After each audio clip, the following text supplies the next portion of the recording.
can say goodbye to the guesswork. We make it easy as 1, 2, 3. When you come by Pawpaw's Camper City for a trailer or RV. Hey friends, it's Pawpaw's Campers. It's a spring thing RV sales event going strong all month long in Picayune. You can go to RVBestPrice.com and see multiple pictures, specs, and floor plans of new 2022 models heavily discounted with full factory warranty remaining. That's right, RVBestPrice.com or call toll-free 800-728-2267.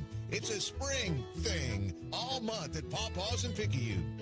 Pawpaw's Campers and Cars, having fun, selling fun. Great service, great price, now isn't that nice? You're gonna love the way we deal. Pawpaw's Camper City in Picayune. Yeah, boy. Yes, sir, yes, ma'am. You're gonna love the way we deal. That's a good RV, Pawpaw.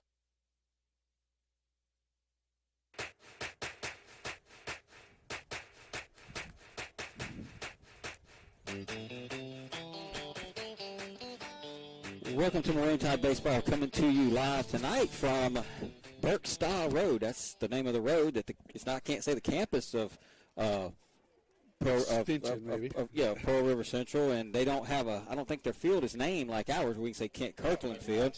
So we are at Burke-Style Road here, where the baseball and softball facility is for the Pearl River Central Blue Devils, as the Tide are taking on the Pearl River Central Blue Devils tonight in a second game of a home-and-home this week. Tommy, Picayune got game one, and Pearl River Central looking to get revenge tonight. Yeah, we just hoping for at least as good a game as we played Tuesday night. It'd be hard to top that one. Maroon Tide walk it off in just outstanding and highlight reel fashion as Brady Robertson doubles in Kyler King from first base to score the winning run. And it was a great ball game all night long. We had some miscues, and Maroon Tide were able to overcome that late, Tim, but looking for another good one tonight. Yeah, they're going to get started a little early, Tommy, so let's go ahead and take a break. Let this announcer get all his stuff out of the way, and we can come back. We'll set the lineups. We'll be ready for baseball. You listen to Maroon Tide Baseball on WRJW.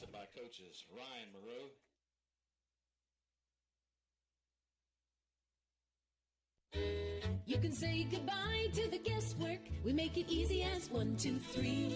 When you come by Pawpaw's Camper City for a trailer or RV. Hey friends, it's Pawpaw's Campers. It's a spring thing RV sales event going strong all month long in Picayune. You can go to RVBestPrice.com and see multiple pictures, specs, and floor plans of new 2022 models heavily discounted with full factory warranty remaining. That's right, RVBestPrice.com or call toll-free 800-728-2267. It's a spring thing all month at Pawpaw's in Picayune. Pawpaw's Campers and Cars, having fun, selling fun. Great service, great price, now isn't that nice? You're gonna love the way we deal. Pawpaw's Camper City in Picayune. Yeah, boy. Yes, sir, yes, ma'am. You're gonna love the way we deal. That's a good RV, Pawpaw. Pearl River Community College has been providing a quality education to the people of South Mississippi and beyond for the past 110 years. If you or a family member is an alumnus of this great institution, we invite you to support future PRCC students through the PRCC Foundation Scholarship Program. Honor or memorialize a loved one or identify your support for the college by creating a scholarship through the PRCC Foundation with your tax-deductible financial gift. Call Delana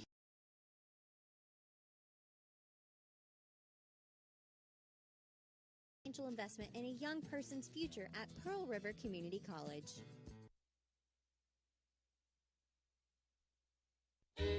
You can say goodbye to the guesswork. We make it easy as 1, 2, 3. When you come by Pawpaw's Camper City for a trailer or RV. Hey neighbors, you just got an RV, car, or truck that you want to sell? Just make that short drive to Picayune and get yourself a check. Pawpaw's Campers will give you a check on the spot. Pawpaw's will also pay off your unit at the bank if you owe any money on it. Call Pawpaw's Campers toll-free, 800-728-2267, or visit them online at RVBestPrice.com. That's RVBestPrice.com. Come and see us. Pawpaw's Campers and Cars.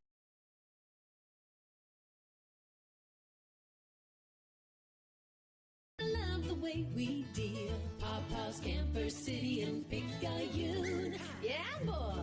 Yes, sir. Yes, ma'am. You're gonna love the way we deal.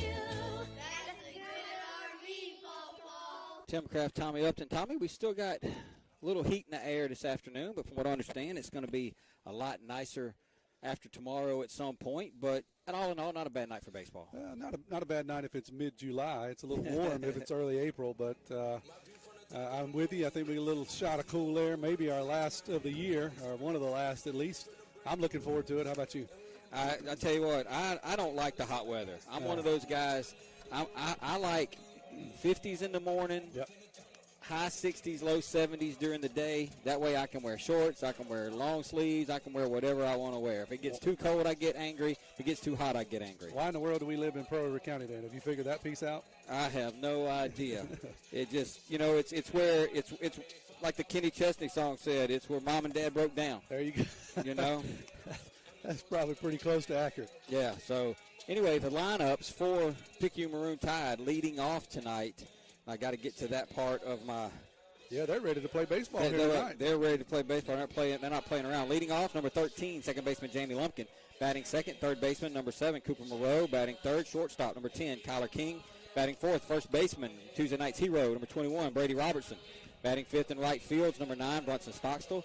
Batting sixth on the mound tonight for Picayune is number 8, Tanner Busby. Batting seventh in catching, Landon Watts. Batting eighth in left field, number 2, Justin Stockstill. And batting ninth out in center field, number 11, Parker Helton.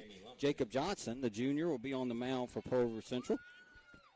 Pearl River Community College commit, so he's going up there in the same class to pitch with Brady and Tanner. That's going to be up a ball, 1 ball, no strikes. The first pitch of every half inning brought to you by FNB Picayune, your hometown bank. Hometown community spirit, hometown community pride, member FDIC.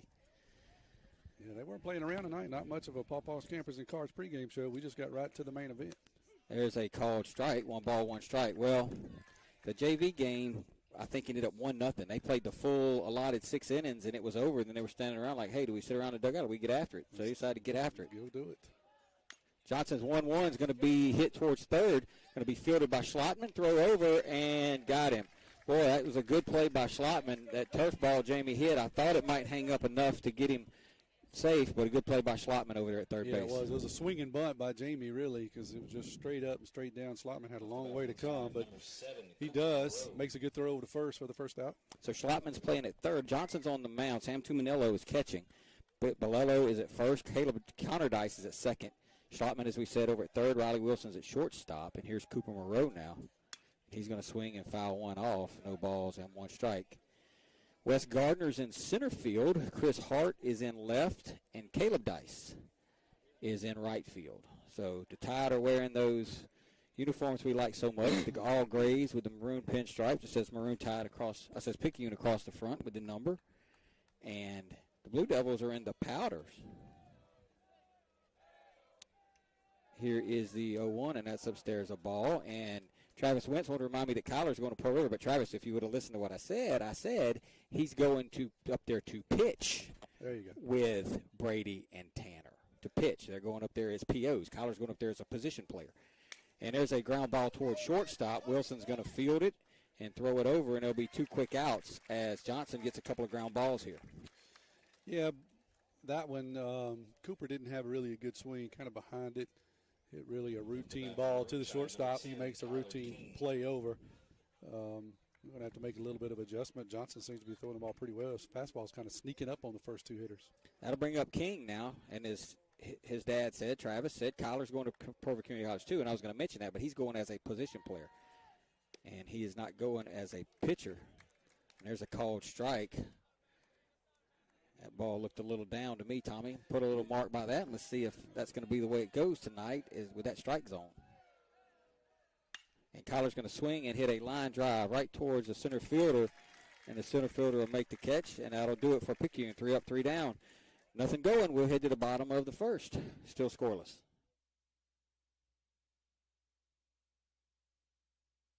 Our area is a great place to live with a quality of life that many would envy.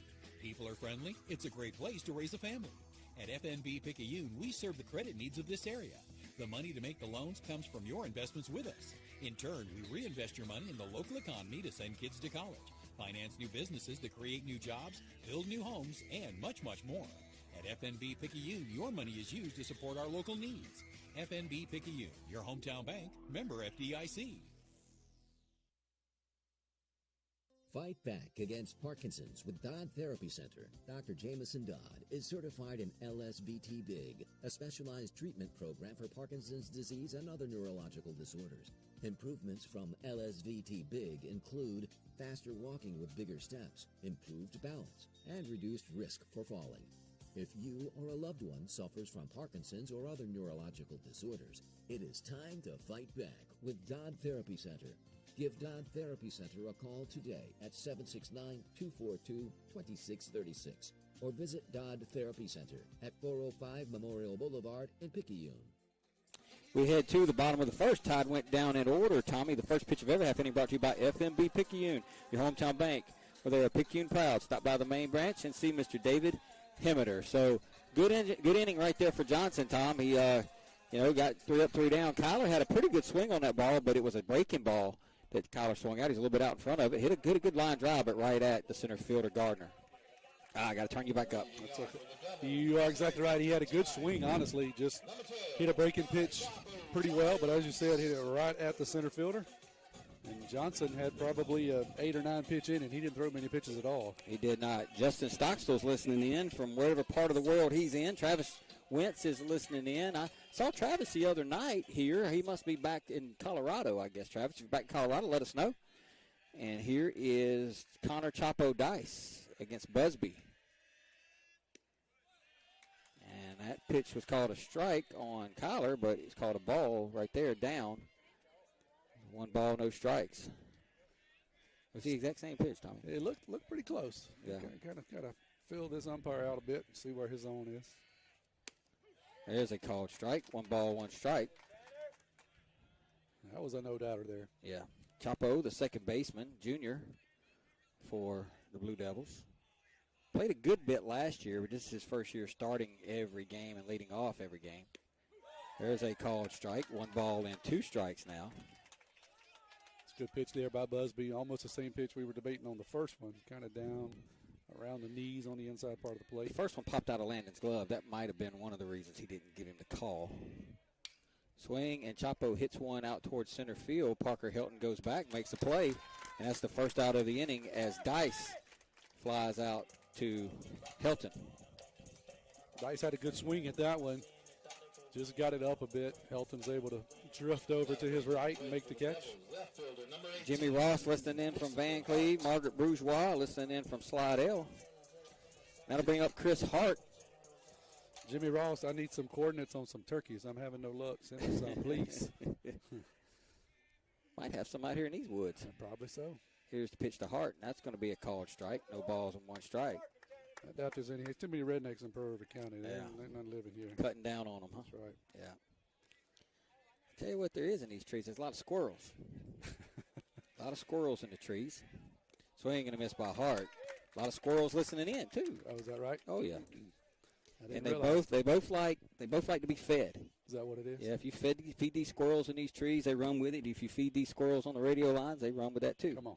It's gonna be outside a ball. 1 ball, 2 strikes. They like it. Learning all kind of stuff today. I don't know what I ended up doing, but I got a ball there. 1 ball, 2 strikes. I had the count wrong to Hart, but now I have it correct. 1 and 2. Here's the 1-2, and that's a called strike 3 as Busby freezes Hart, and that'll be the second out of the inning. That's a good location by Tanner. It certainly was. That was down and on the outside part of the plate. Tough pitch to do anything with. That'll bring up Caleb Dice now. He pitched his guts out the other night He for did. the Blue Devils. Threw one heck of a baseball game. Actually, he was perfect. Tommy, through 4 innings, the Tide didn't have a base runner. That's right. Got to him a little bit in the 5th, got a couple of runs, and then, he just pitch count started mounting there in the 6th, 7th inning on him. Yeah, The 7th inning. He ended up around 110 or so, didn't he? Yeah. That's going to be down a ball, 2 balls, no strikes. I think he ended up around 116. Yeah, I know he had a ton of pitches. Yeah. Ran out of gas late, but he pitched a heck of a ball game. He is also going to Pearl River Community College. He's going after this season, but We don't know, that's a called strike, 2 balls, 1 strike. I honestly don't know if he's going as a pitcher or a position player. I meant to ask his mom and dad today when I got here, and heck, by the time I got here, they was fixing to play. Yeah, it's time to go. Here's the 2-1. There's a called strike. 2 balls and 2 strikes now. That's a good slider by Busby, locked him up. Dice leans out and takes a good close look at it, but couldn't pull the trigger. So Dice waiting on a 2-2 from Busby, and that's going to be up a ball, 3 balls and 2 strikes. Need to get him right here. He's got good wheels. You don't want to put him on base. When they get guys on base, that's when they tend to make things happen. They definitely put pressure on the defense. They certainly did us the other night. Here's the 3-2 to Dice. Swing and a foul down the left side. He was out in front of that pitch, Tom. Quite a bit. Got a slider. He leaned out, got a good cut at it, just pulled it luckily into the left field foul territory. Austin Gill, senior, waits on deck. 5 seniors, I believe, if memory serves me correct, in this Blue Devil lineup tonight. Guys, a lot of them had to wait their turn. They've had big senior classes the last couple of years, so these guys had to wait their turn to play. They just keep reloading and running them out. Here's the 3-2 to Dice. Swing and a foul back. No, they're going to say he's out. I don't know what happened right there.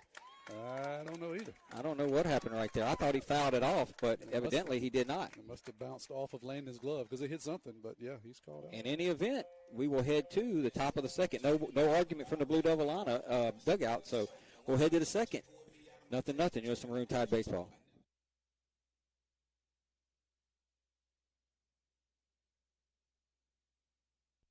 Dr. Hermaine Amante, Chair of Surgery and Trauma Medical Director, Highland Community Hospital. Over the last 10 years, the Highland Surgery Department have grown exponentially. We have been able to add multiple services to our surgery department, which includes urology, general surgery, advanced laparoscopic surgery, ENT, as well as ophthalmology. Highland Community Hospital, here when you need us most. For more information, go to highlandch.com.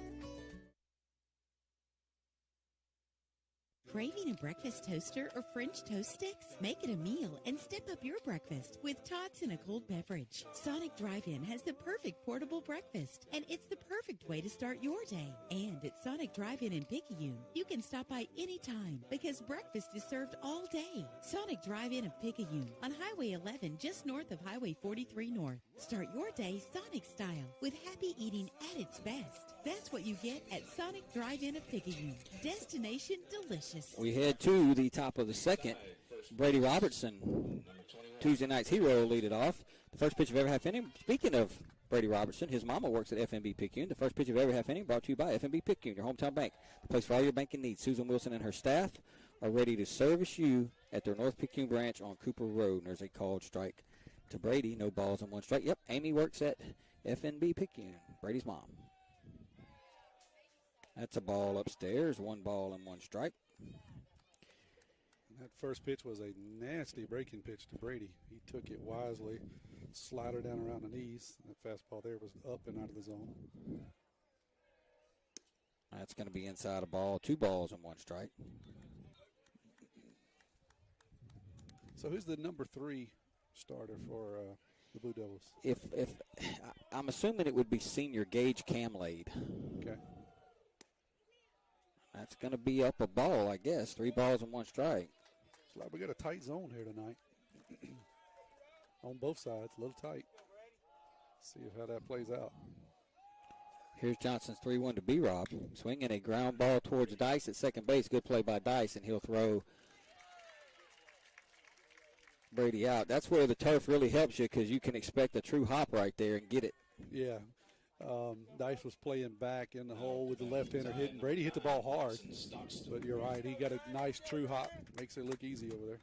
That'll bring up Brunson Stockstill now. He had a double. He got the first hit, I believe, off of Mr. Caleb Dice in the 5th inning and that's going to ride in and hit Brunson, and then it's going to get to Manello. Oh, they're going to call it a foul off of Brunson's bat. No argument from Brunson. Basically, it must have hit the bottom of Brunson's bat. Then it hit Tuminello right in the chest, Tommy. Yeah, it wasn't pleasant because he kind of folded up, and that hurts. not a lot of argument from Brunson. Coach No. Nicholson's going to come down and have a word with the umpire, but not much. Well, Brunson didn't really sell it either, Tom. Yeah, he kind of looked at the umpire like, are you going to let me go or not? That's one you just take off running and make them tackle. Or you roll around on the ground. That's right. Oh, my gracious. It's a ball down, 1 ball, 1 strike. That looked a pretty good pitch to me, my Picayune Clinic glasses. Yeah, we got a good look at it. We're right off of the left-handed batter's box here. Here's the 1-1 to Brunson. Swing and a miss. 1 ball and 2 strikes. We talked about this the other night. You know, Brunson hadn't been here long. I mean, maybe a month since the basketball season ended. He really didn't get to practice much with the Tide. He'd come out once a week, try to get some BP. But here's a 1-2. Swing and a foul. But Brunson, you know, he basically June 1st, they start basketball. And they play a full schedule in this month of June. They play like 20 games of summer ball. Yeah, absolutely. Wow. And then they practice all of July. And so he plays basketball from June until, you know, the first week of March or whenever we're done. Wow. So he's just now getting into baseball since last year at this time. Swing and a miss by Brunson. That'll be the first strikeout on the Johnson card and the second out of the inning. And that was just a heater that Stockstill couldn't keep up with. Had a pretty good cut at a breaking pitch before that, but couldn't keep up with a heater as he's retired. For the Tide, pitcher number 8, Tanner Busby. That'll bring up Busby now. Yeah, so it's different than it used to be, Tom. Like, yeah, that's a hot time of the year to be playing basketball. It is. They have a full schedule. Like, they go play all these tournaments on the coast and in New Orleans, and I mean they're playing 2 and 3 days a week, and they're practicing on the days that they're not playing. Wow. The entire month. That's a ball up. 2 balls, no strikes to Tanner. The entire month of June. You can't play games in July, I don't think, but they still do their workouts and things like that. They don't stop from June till the season's over. Swinging a foul by Tanner, 2 balls and 1 strike. And baseball's kind of the same way now. You can do some things in the summer in June as far as the state games and pick up on some other stuff in some games if you want to. I don't think the Tide are going to do it this year. We did it the last couple of years when we had a younger group just to keep playing. But here's a 2-1.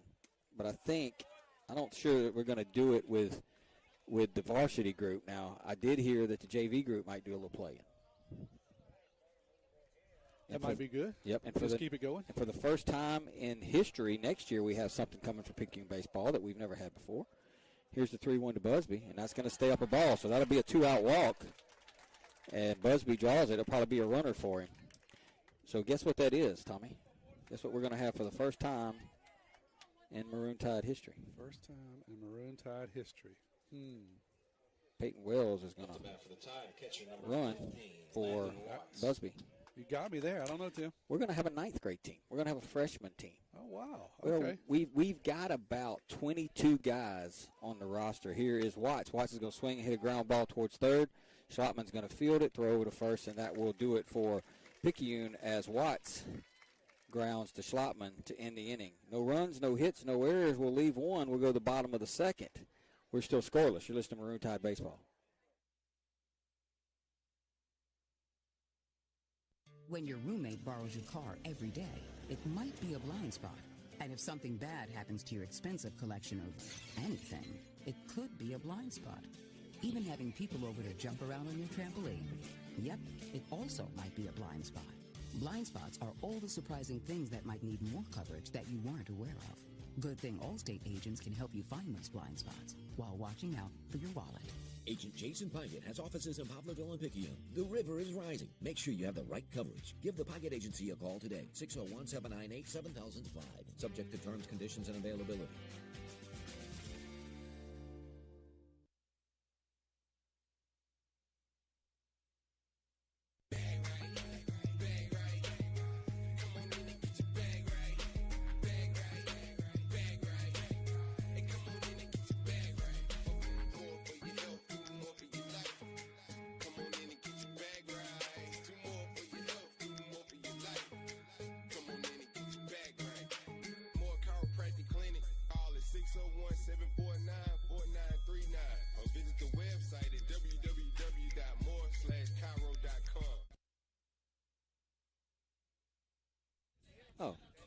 Tim Kraft along with Tommy Upton here back at Carrier as Picayune and Provo Central scoreless headed to the bottom of the 2nd inning.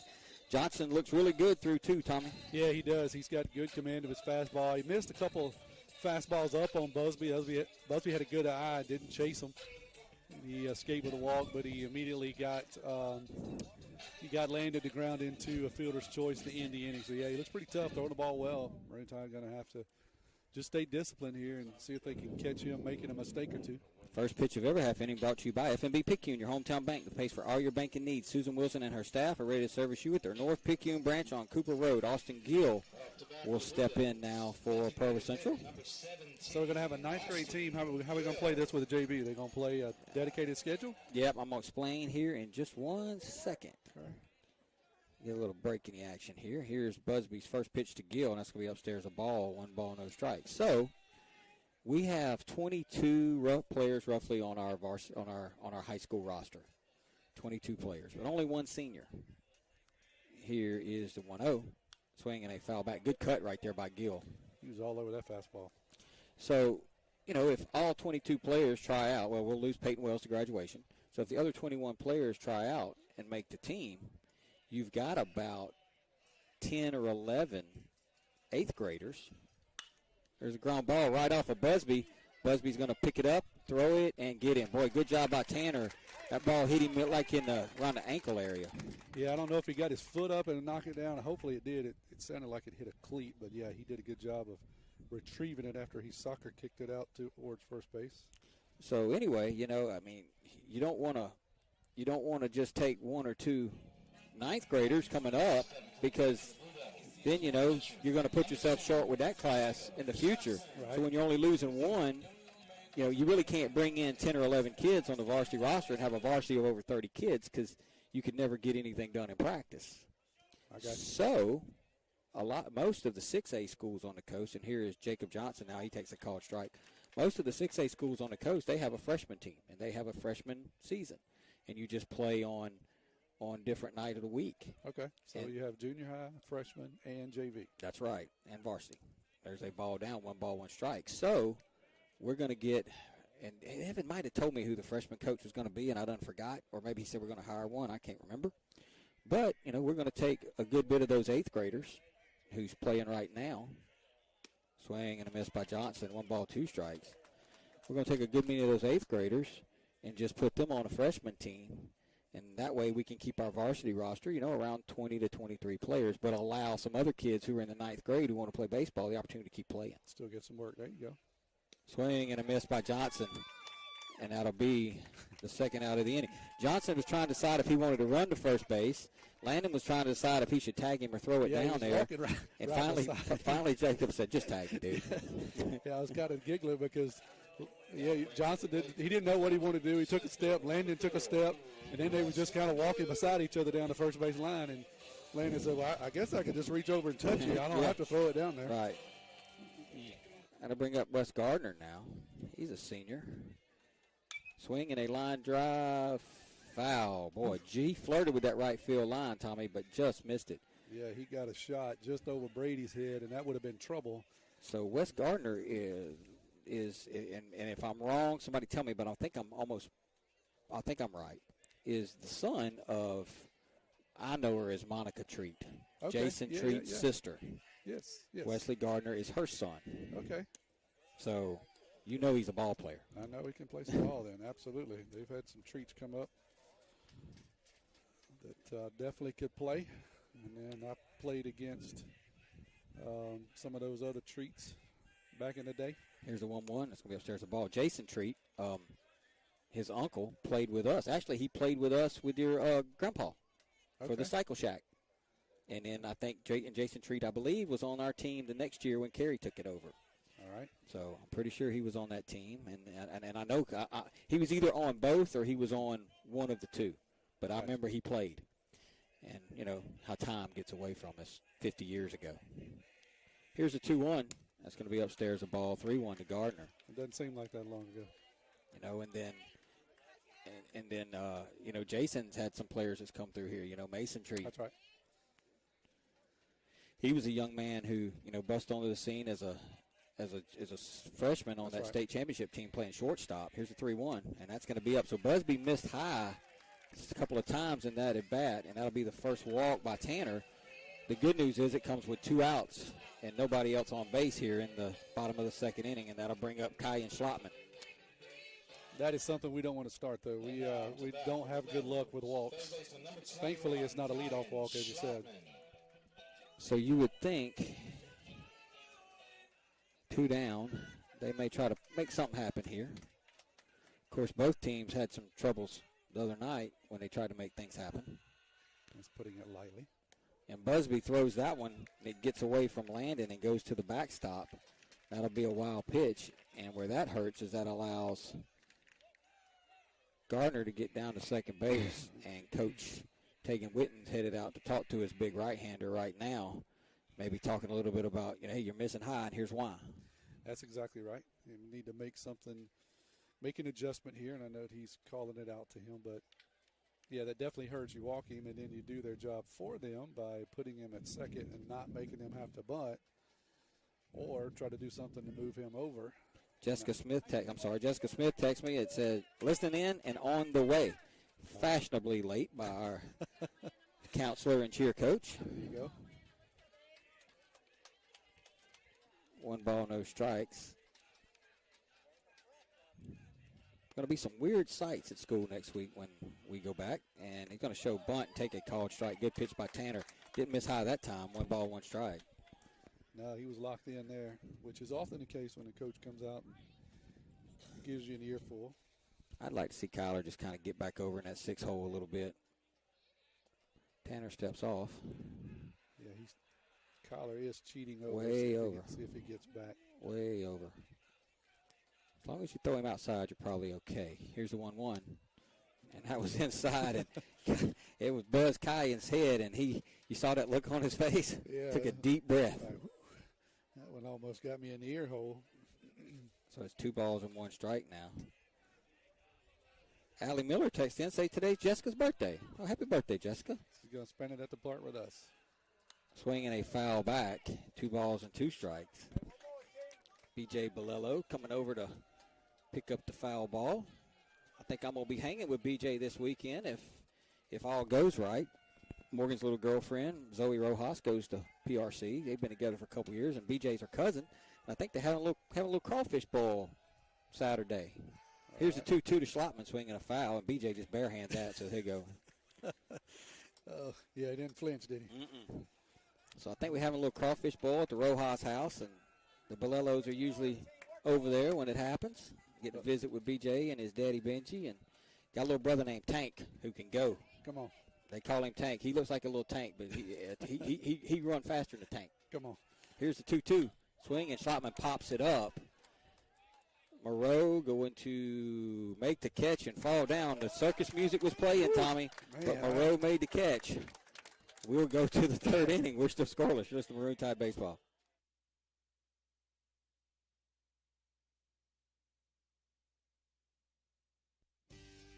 First Place Express Car Wash in Picayune would like to say a huge thank you to their loyal customers. First Place Express Car Wash is happy to serve their local community with 2 locations, Highway 11 North just past Coast Electric, and on Highway 43 South just a quarter mile east of I-59 at Exit 4.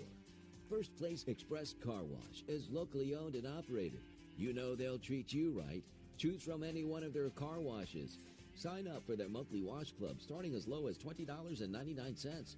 Why do it yourself when you can let First Place Express Car Wash do it for you? Pearl River Community College has been providing a quality education to the people of South Mississippi and beyond for the past 110 years. If you or a family member is an alumnus of this great institution, we invite you to support future PRCC students through the PRCC Foundation Scholarship Program. Honor or memorialize a loved one or identify your support for the college by creating a scholarship through the PRCC Foundation with your tax-deductible financial gift. Call Delana Harris with the PRCC Foundation office at 601-403-1191 and make a financial investment in a young person's future at Pearl River Community College.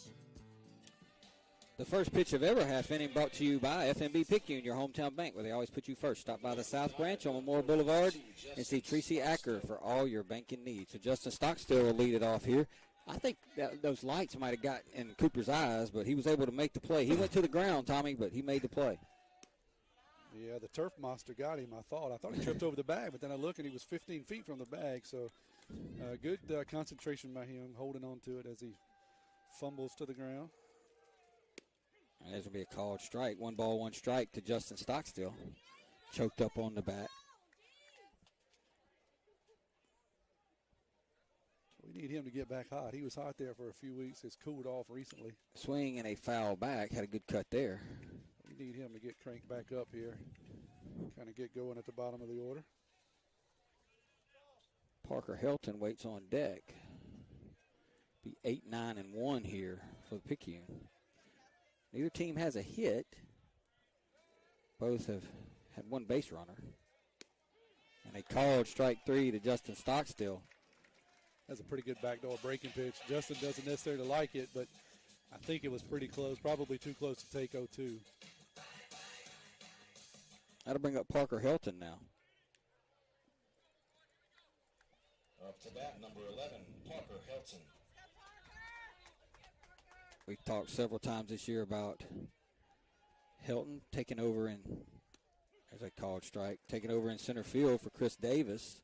One of those question marks coming into the season, who would play center, and I think Helton has exceeded expectations. Defensively, he's done a very good job out there.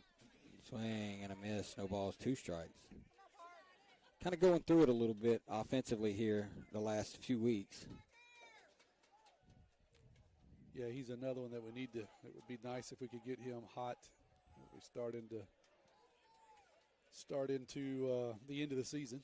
Yep, 1 ball. That's ball down. 1 ball, 2 strikes. Do we play 3 games next week or just 2 and then 1 the following week? No, we play 3 games next week. We will be at West Harrison, and I think it's at West Harrison Tuesday night, at Long Beach Thursday night. It's going to be outside of ball. 2 balls, 2 strikes. And then Carrier at home Friday? Carrier at home Saturday, I believe. Okay. I want to let everybody know, and I forgot to tell them that just because we got rushed and got on the air so late, let me do that here in just a minute. Swing and a miss by Helton. That'll be second out of the inning.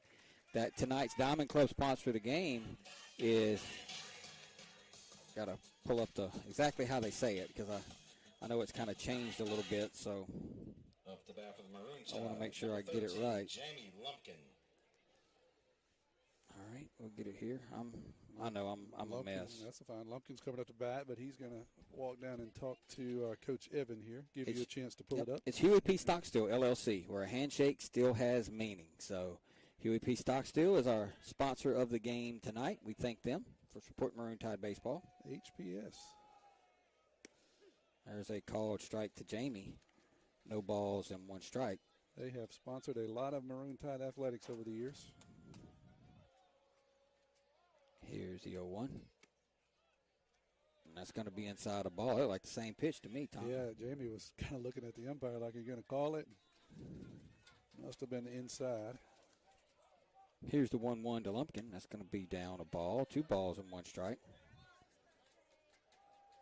Jamie's that kind of guy, if you can get on with 2 outs, he can make things happen himself. That's right. He just needs an opportunity. Here's a 2-1 to Jamie. Swing and a foul.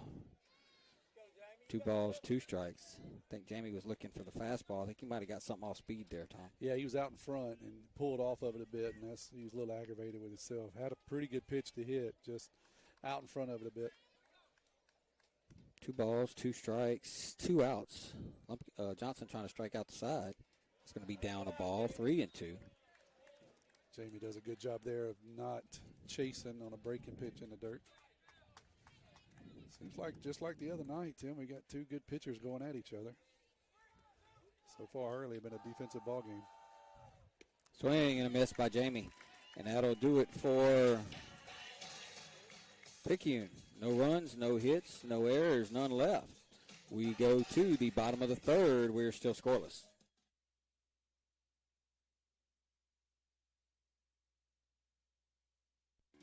When it comes to your vision, you can never be too careful. Dr. Lori Blackmer and Dr. Mark Hoto at Picayune Eye Clinic will ensure you to get the professional service they have been known for the past 30 years. The goal of Picayune Eye Clinic is to help you have perfect vision and to be able to see the things you've been missing. Picayune Eye Clinic takes most insurances. Give them a call today at 601-798-4182 so you can begin to see things more clearly. Picayune Eye Clinic. You will see the difference.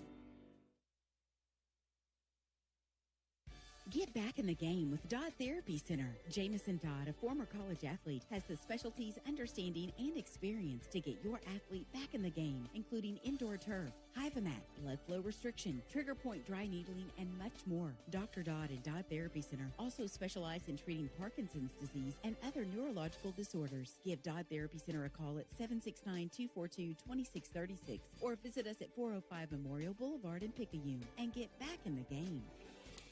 The first pitch of every half inning brought to you by FNB Picayune, your hometown bank, where the customer is always first. Go by and see Chantel Thady at the West Canal branch for all your banking needs. So I was getting back to that ninth grade team. So, you're going to lose Peyton, one senior. You'll bring back roughly 21, 22 players for the JV and varsity. You take 11 or 12 of those eighth graders. You might could pull one of them up to play some JV. The 11, 12, 8th grade is going to be ninth grade, be on your freshman team. If you need it, you can pull one or two up to play JV for you. But you've got a full ninth grade roster, and where that's important, Tommy, is this team has about 8 or 9 juniors on it. Here's the pitch to Bolello. That's going to be up the ball. And so the next season, after next year, you're going to graduate 8 or 9 kids. And, if you don't keep all those freshmen coming in this year, then you're going to have a roster of about 14 kids. That's right. And it falls apart. There's a line drive base hit, and that'll be the first hit of the game as Bolello hits it into right field. That's just a good job of hitting there. He gets a pretty good pitch down in the zone. He just muscles it out into right field for a line drive first hit for the Blue Devils. I guess first hit of the game. Yeah, and that's just what Coach Walter would want, because now he can bring his 9-hole hitter to the plate in an obvious bunt situation and try to make some things happen. Yeah, he definitely likes to put pressure on you. He's going to make you execute and throw somebody out, and if you don't, before you know it, you got guys standing on second and third. They're going to throw over, and Bolello will be back. So anyway, next year we're going to have a 7th grade, an 8th grade, a freshman team, a JV, and a varsity. Lots of chances to watch baseball. That's exactly right.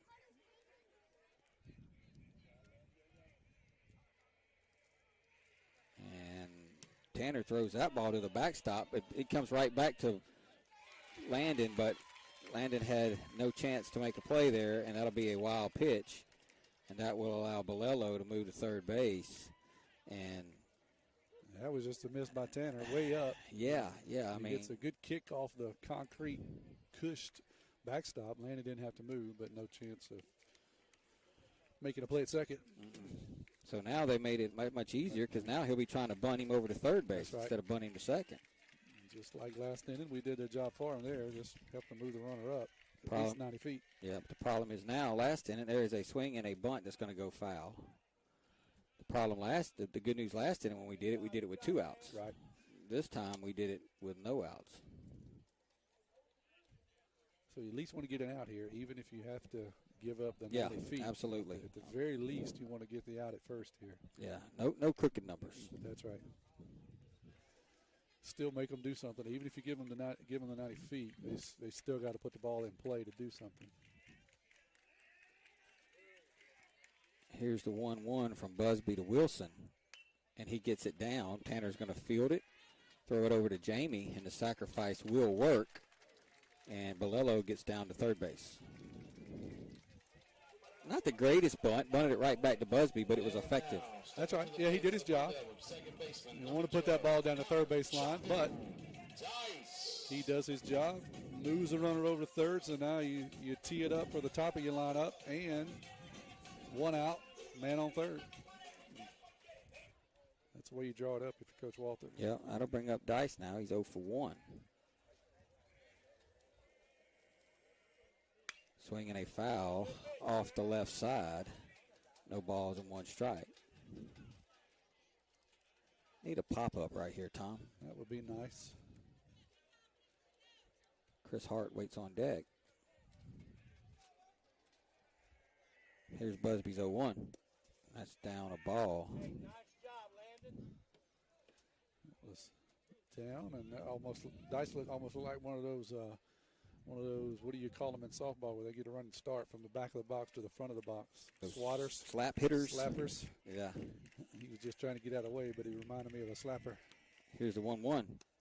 Be upstairs a ball, 2 balls and 1 strike. Well, you don't want to get yourself in a first and third situation. No, not at all. Not with these guys that's hitting, because you got the core of the lineup here. Yeah, make them do something. So the key here is to try to get an out without them scoring, but the most important thing, just get an out. That's right. Here's a 2-1. Swing, and Dice hits one deep, and Parker Helton makes a great catch. Bolello will tag, and Bolello will score, but we do record the out. It'll be a sacrifice fly off the bat of Dice. Yep, that's about half the battle. We certainly would have liked to do that with nobody scoring, but we'll trade it out for a run there in that situation. Yeah, the wild pitch really comes into play right there, Tommy. It does, because we could have had him standing on third now instead of scoring. Right, and I'll be honest with you, that ball was hit so well, he may not even. And there is a ball that hits Tanner right in the backside. Cooper Moreau is going to throw it, but he'll be safe. That's an infield single for Hart. It went off of Tanner, and Moreau did a good job of fielding it, throw it over, just a little bit tardy. Yeah, not much you could do about that one.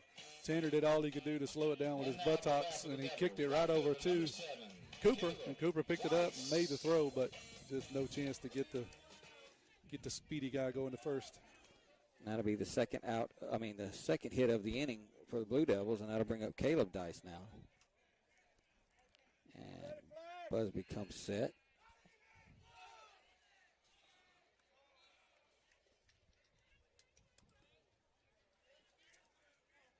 No harm, no foul here. We've got a dangerous guy at the plate, but we just need to try to get it out somewhere, somehow, and get out of here.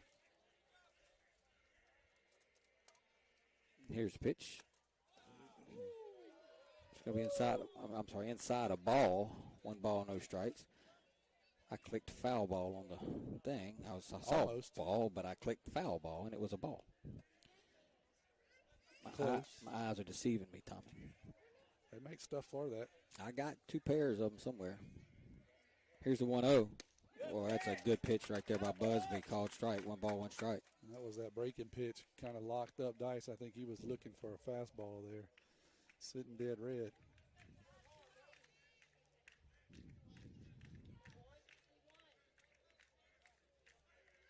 Here's the 1-1. That's a called strike. 1 ball and 2 strikes. Nice location there by Busby. Down on the outside part of the plate. Right at the knees. That's a tough pitch to do anything with. I'd love to see him stay right there again against the big right-hander. Here's Busby's 1-2 to Caleb Dice. Runner goes, swing and a chopper. That's going to be a tough play.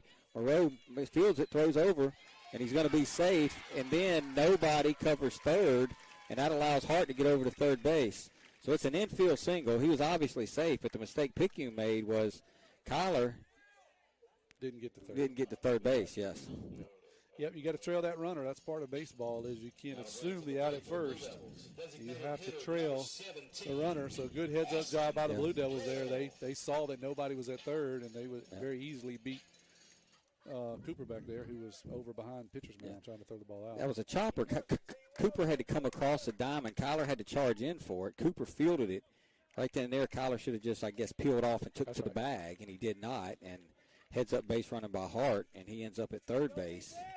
And now it can get serious. So you got to be really careful here. Here's Austin Gill. You don't want no pass balls or anything. Swing and a foul out of play. No balls and 1 strike. Lost in all that was a pretty good pitch by Tanner. Got the big right-hander to the ground. Should have been, probably out, but he beat it out and take a pretty good pitch. And now you got first and third here. Yeah, they have some good team speed, especially at the top of their lineup. First 3 guys can go. Here's the 0-1 to Gill. Good job by Landon Watts. 1 ball, 1 strike. Landon definitely saves a run there because he had a good lead at third.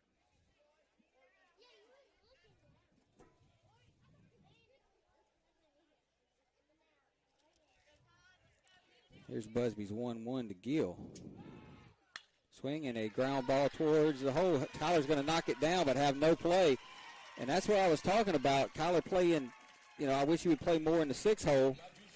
But in that situation, he was kind of cheating towards the middle. And I never really understood playing at double play depth whenever they had 2 outs, But yeah, that'll be for the Squirrels. He was back far enough to knock it down, but really nothing he could do once he did. Yeah, from where he was because he had to go into the hole. Right. He's kind of placed pretty well. Runner's going to take off. There's a called strike. We're going to throw it down, and he is out. Boy, good job by Watts. Good job by Cooper Moreau right there, Tommy. And you never make the first or third out at third base, and Coach Walther just made the Cardinals sin. So they run themselves out of the inning, but they do pick up 2 runs. We'll head to the bottom. Oh, we're going to the top of the 4th. 2-0 Blue Devils.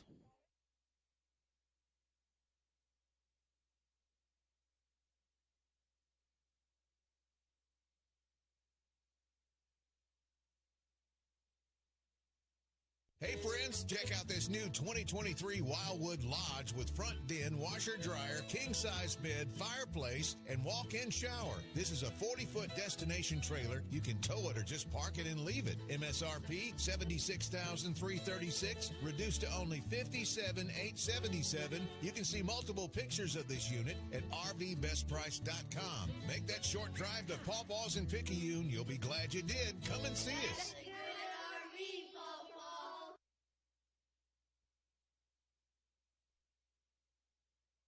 Abby Turnage, lead mammography technologist, Highland Community Hospital. Mammograms are important because they help us do early detection. A mammogram is never going to keep you from getting breast cancer, but early detection is what is going to make you have your best possible outcome. We want you to get your mammogram as early as possible, and you should have those yearly beginning at age 40. Highland Community Hospital, here when you need us most. We head to the top of the 4th, Tide trail 2-0. So give it to Pearl River Central. They strung 3 hits together that inning, Tommy. Really only hit 1 ball good, but they did manage to get 3 hits. There was a wild pitch mixed in there, and they was able to pick up 2 runs, but they kind of ran themselves out of that one. Yeah, well, that's what they do, is put pressure on you, and they did it well.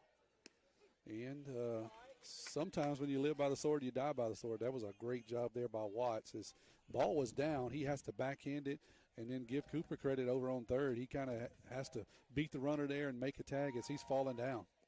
And that ball is going to ride in and hit Moreau. So Jacob threw let me say this, that the first pitch of every half inning, Tommy, is brought to you by F&B Picayune, your hometown bank, the best service around with 4 locations to serve you. East Canal, West Canal, Cooper Road, and Memorial Boulevard. So he had thrown a good first pitch to Cooper to get a called strike. Then he just comes back with a breaking ball, Tommy, it looked like, and just hit him in the foot. Yeah, he just didn't get a good grip on the breaking pitch, and it bounced and got off of the cleat. And Cooper will take that trade any day. So here's Kyler now. And he's going to take a ball. And I think that pitch right there could have been called a strike. That's similar to what happened at first inning when Landon didn't really catch one clean, and we thought he might have got a call. I think that would have strike if Tuminello squeezes it. Yeah, it looks pretty close. He's got a pretty tight zone over here. But he's been fairly consistent, so we may not necessarily like it, but really all we can ask for is consistently. 1 ball, no strikes. From Johnson to King. Tide trail 2-0 here in the 4th. Kyler's going to hit a fair ball, and that's going to get down the third baseline, and Coach Moreau is going to have to hold Cooper. We're going to get an interference at here. Second base.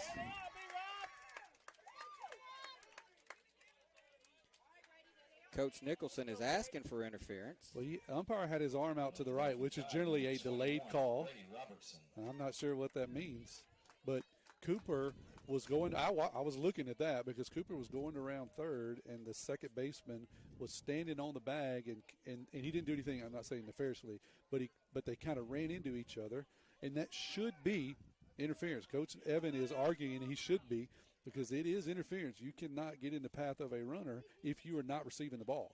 And there was no throw. So Cooper ended up having to stop. He should have been at third. So we'll see if that plays a difference here, Timmy, as it kind of plays out. Coach Evan has given him an earful, but it does not seem to matter. So that's a single for Kyler. So here's B-Rock.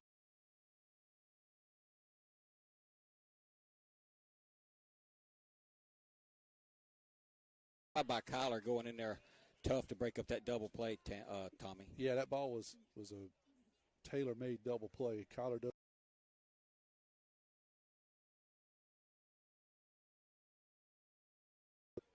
So now they're going to have a conversation with Coach Walther. I think Coach Walther is going to try to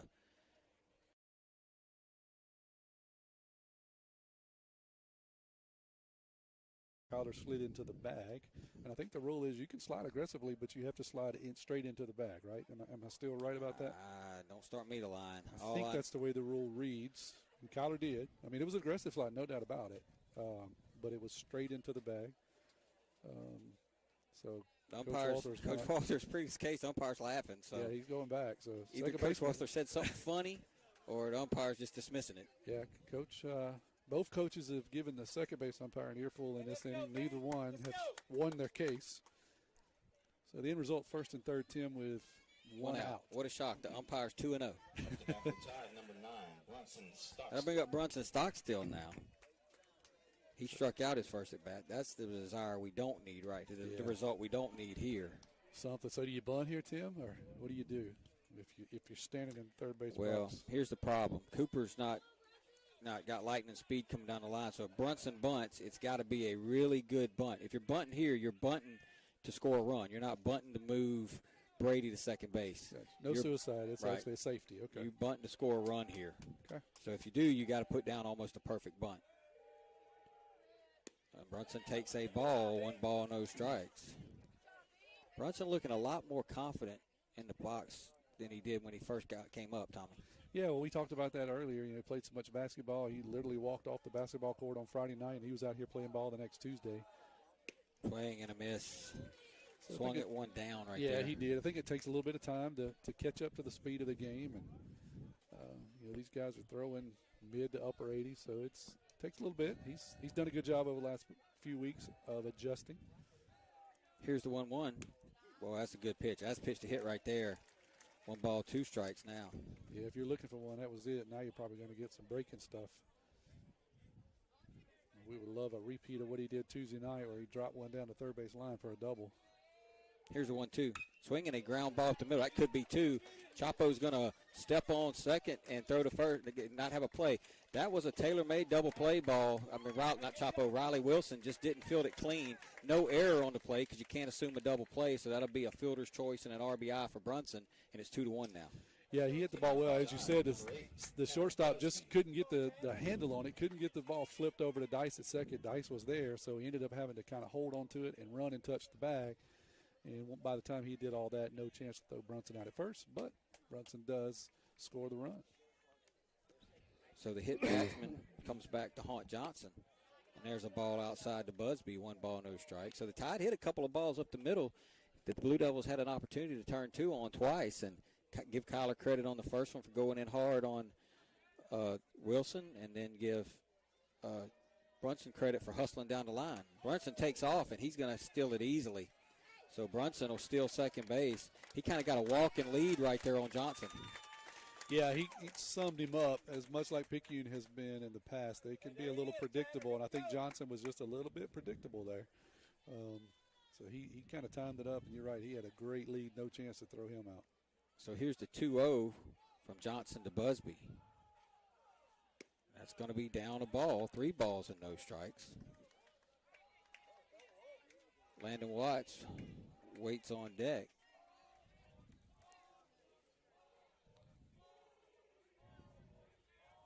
Here's the 3-0. That's a good 3-0 pitch called strike. That's one we can all agree with. Yeah, we don't have to argue about that one being the 3-0 strike. That one was an 0-0 strike. Yep. That's a strike everywhere but Hattiesburg. That's a whole nother story. Oh, well. Tanner's going to swing and hit one back to Johnson. And that will – and they're going to throw it away. Johnson throws it away. And that's going to allow Brunson Stockstill to come around to score, and Busby will end up at second base. So that is an error on Johnson. It was just a one-hopper back to him. Had plenty of time. I think the ball just slipped out of his hand, Tommy. Yeah, that was about as easy as you can get it. You know, if you're a pitcher, just one hop, Sunday hop, and then and as a pitcher, that's the one you usually got the yips on. When it's just hit right back at you, you got all the time in the world. That's the one you usually throw away, and that's what happened to Johnson. He threw it down the line, and that allows Stockstill to come all the way around and score, and allows Busby to get to second. So it's 2-2 now, and here's Landon Watts. He swings and hits one down the third base line, and that's a fair ball. And that's going to get all the way down to Chris Hart. There's going to be a play at the plate, and he will be out. Peyton Wells was running for Busby, and he is thrown out at the plate by Chris Hart. I do not blame Coach Nicholson right there for attempting that. Yeah, it took a great throw, and it was a perfect throw. So they had P-Dog out by about 10 foot, but you got to take the chance and make them throw it. That's it. That'll do it. Picayune does tie it up. We head to the bottom of the fourth, 2-2. You listen to Maroon Tide Baseball.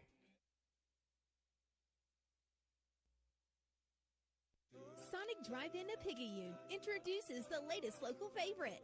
The Alaskan pollock fish fillet is fried in a crispy panko breading and topped with crisp lettuce, creamy tartar sauce, crinkle-cut pickles, and served up on a warm brioche bun. Sonic Drive-In's latest on-the-go comfort food is available now for a limited time only. Only at Sonic Drive-In in Picayune on Highway 11 just north of Highway 43 North. Happy eating at its best. That's what you get at Sonic Drive-In of Picayune.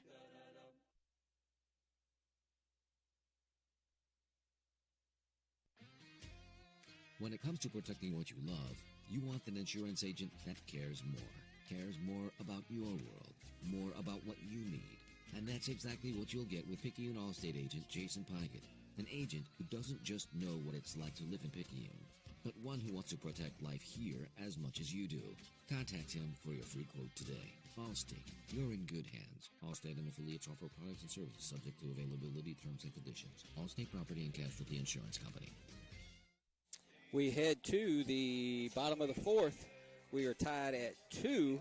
First pitch of every half inning brought to you by FNB Picayune, your hometown bank. Come by the main branch and say Sheila Cooper or Linda Penton. Hometown community spirit, hometown community pride. Member FDIC. So Tide came back right there, Tommy, and was able to put up a 2 spot. We start this game all over again.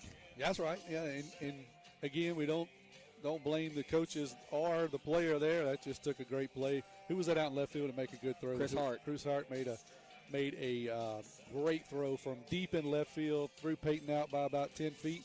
That's one where you almost decide to turn around and try it back at third because you know you're out by so far, but Peyton did the honorable thing and just kind of gave up there. Yeah. You know, said, okay, you got me. That was a great throw. So they made the play they had to made make. the throw. That's right. Yeah. But, you know, hats off to the Tide. We didn't really hit but one ball hard, but we kind of scratched and fought and got a run there. And it's a 4th inning, Tim, and I just realized I hadn't said hello to Tyler. They already blowing me up, so I'm going to be banned from Hoopo if I don't tell him hello. So, hey, guys. Yep. Speaking of Hoopo, that's over there in the area of Huey P. Stockstill, LLC, who are the Diamond Club sponsor of the game tonight. Thanks to Huey the third, and Miss Rocky for sponsoring Maroon Tide Baseball. And here's Jacob Johnson. He swings and misses. No balls and 1 strike. Boy, it is still calm out here, Tommy. It is. It feels like July instead of April. I'm ready for a little bit of shot of coolness we're going to get tomorrow, I guess. Here's the 0-1. There's the ball outside. 1 ball, 1 strike. This time of day, it's still and calm like this. You know what usually starts happening around this time? Take a wild guess. At your house? Anywhere in the deep south. Anywhere in the deep south. Well, not even the deep south, just anywhere. Swing and a miss. The squirrels start barking. Already? They do. You know, you ever go outside and you listen to the squirrels bark? They love to bark. At this time of the evening, I can believe that. They love to bark. I can believe that. 1 ball, 2 strikes from Busby to Jacob Johnson. And that's going to be down a ball. Good job by Landon. 2 balls and 2 strikes. Another good crowd here tonight, Tim. At Pearl River Central had a good crowd the other night. Yep. And they witnessed a great ball game. And so far, they're getting a good one here tonight, too, at Carrier. Yeah. It is a good crowd, but I really thought it would be bigger. But I believe Johnson's going to foul one up. Catch it, Tommy. Comes right over mine and Tommy's head, but it's going to land foul behind us. Tony Lambert could have made an effort at that one. That was a pretty poor effort, though, if I say so myself. That dude only works one day a week. He ain't going to do nothing. It's Thursday. He didn't even stand up. Had my wife and Sherry, they were sitting there trying to get out of the way, and he just played it cool. Didn't even reach up. Well, it's a good thing he didn't hit one of them. That's right. Maybe he would have got out of the way at least. I don't know. Here's the 2-2 to Johnson. That's going to be down a ball. Thanks to Grubby for bringing me my Dr. Pepper.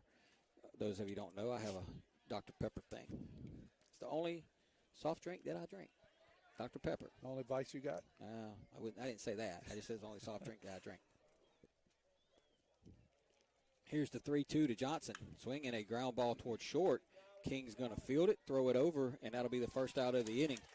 Good strong throw by Kyler, and Johnson is retired, and that's a big pitch. Write that one down because that was a 3-2 pitch to the leadoff batter. Yeah, we've had a lot of trouble with leadoff walks. So not only did we avoid the walk, but we also got an out. So I'm with you. That's a good job, and we made a throw across the infield. We've struggled with that a little bit the last couple games, but that was a good, clean fielding job by Kyler and a good throw. Here's Wesley Gardner now. And he started all that trouble. There's a called strike. Back in the last inning? Yeah, I think so. I want to double check and make sure that is right. Sometimes I don't. The thing about the game changer is it never shows you.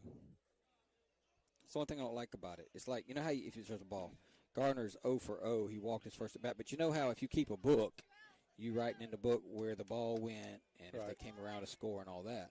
The game changer just shows you on the front screen what they are, 0 for 0. Then you've got to go into the stats and all that to try to figure out what happened. Yeah, I ain't got time for all that. Here's the 1-1, and it's going to be a ball up, 2 balls and 1 strike. I think it was a number 8 batter got on, and then we talked about the number 9 batter. That's right. Gardner had got on the inning before, and then Cooper made the circus catch. Right. And got us out of it. Yep, so that's right. But in any event, he walked his first at bat, and he's up in the count 3-1 now on this at bat.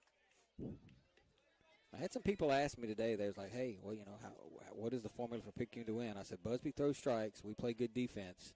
We'll have a shot to win it late." Yeah, the formula's easy. You score more runs than they do. If you want to break it down even more, you're right. Got to have a good effort out of Busby, and we got to play a little small ball. And Busby misses again, and that's going to be a walk. So he's walked Gardner twice, and a lot of pitches wasn't even close in that at bat. So Watts is going to go out and talk to him. Yeah, and that's kind of where Busby has struggled tonight has been up. When he has missed, it's been consistently up. So see if he can make an adjustment. Good job by Landon of just going out and saying, "Hey, take it easy, take a breath," because pitched pretty well on the hitter before, but that one there, he threw 3 straight balls. It wasn't even close. So that'll bring up Schlottman now, and Schlottman's brother Tristan Schlottman played here several years ago. He was the center fielder on the state championship team.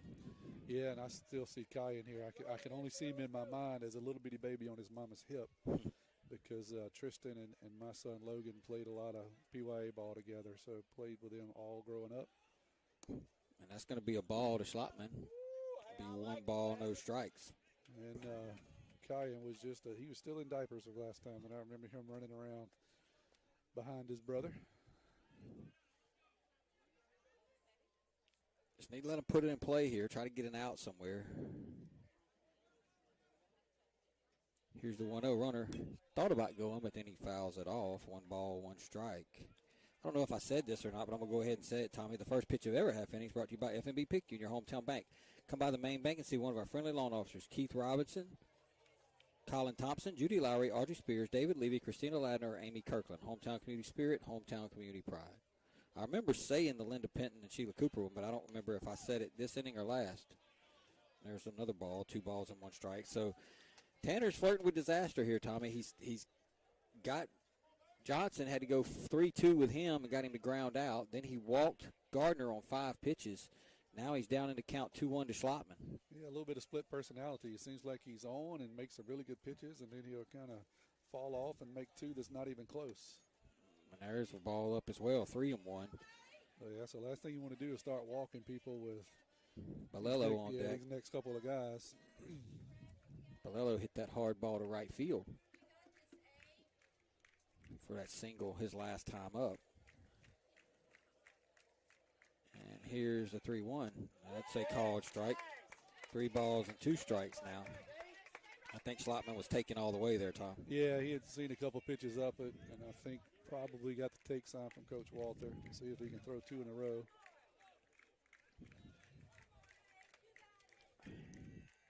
Here's Busby's 3-2 to Schlottman, and it runs inside and up, and now a little bit of trouble here. Yeah, got the big guy up, and you're right, he hit the ball hard last time up. Like to see him bat with nobody on base, so good news is you got 1 out, so if you can get him to ground out, the double play is in order. Coach Witten is headed to the mound to talk to his big right-hander. Yes, I'm glad they moved this game to tonight, to be honest with you, because I was sitting around and I was thinking, man, I'm not going to work Friday, but I really can't do nothing because I got to go to the ball game. But now we get the game over with tonight. Free weekend. I got nothing to do tomorrow, and, you know. Come by the house. I got some yard work I'm going to do, and we'll double team it. There you go. Okay. I'll be there. I'll have plenty of Dr. Pepper on ice for you.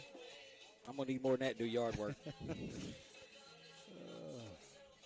So having a long conversation at the mound. The umpire makes the slow walk out there to break it up. Coach T's getting his money's worth, though. He's still there talking. The umpire said, you need to go. And Coach T said, I'm still talking. Give me a minute. So the significance of this game is, you know, if Picayune, who's 5-0 in the district, Port River Central's 4-1, both teams have qualified for the playoffs. One's going to be the 1 seed, one's going to be the 2 seed. Picayune wins this game tonight. Their magic number is 1. It's down to 1. And for you squirrels who are going to have to text to find out, you know, after the game, make your text. You know, I'll save you a text to ask what the magic number is because I'm going to explain it here in a minute. All right. But the magic number will be 1 after this game. If Port River Central wins this game, unless one of the 2 teams just completely fall apart in the next 2 days, it'll set up a showdown in Picayune next Saturday night for the district championship. There's a ball up by Busby to Bolello, 1 ball, no strikes. So Busby all of a sudden has just lost his command. Yeah, everything's missing high. So see if he could make an adjustment. Sometimes that's where you land with your front foot. Sometimes it's the position of your arm where you're throwing. Swinging a foul back. Bolello got one he liked there. I think that ball was down. He might have done Tanner a favor. Yeah, it was actually a pretty good pitch. It was right at the knees. Probably would have went either way. Bolello said, hey, I'm just glad you got something below my eyes. I'm going to take a cut at it. And you're right, probably helped Tanner out.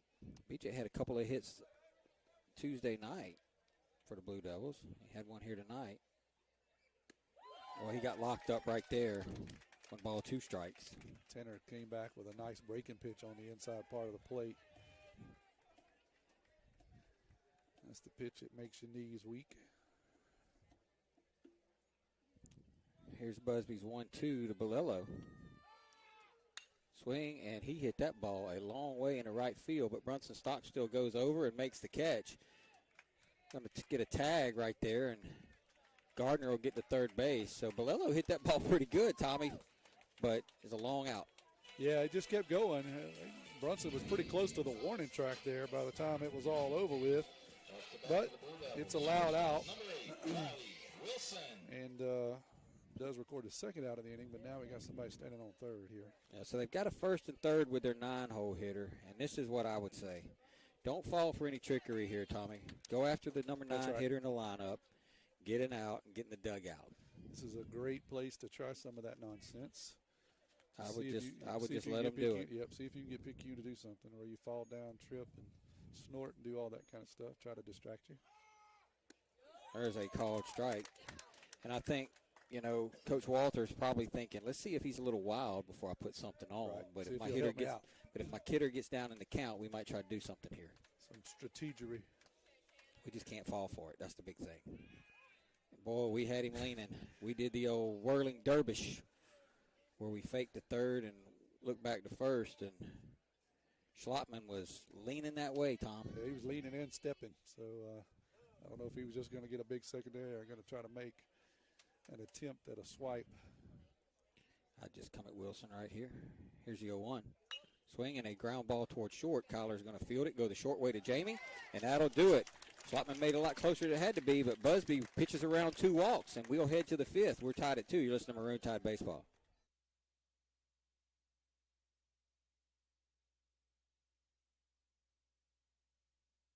We got your back, hey. Back pains and injuries, Dr. Moore understands. No more pain, no more hurting, she just uses her hands. She got the #1 clinic that I recommend. She has a lovely crew too, and they'll fix you right up. So call Dr. Moore when that pain gets rough. Cause we got your back, hey, we got your back. We got your back, hey, we got your back. We got your back, hey, we got your back. More Chiropractic Clinic, located at 6682 Highway 11 North, Suite 103, Cherry, Mississippi, 39426. We got your back, hey.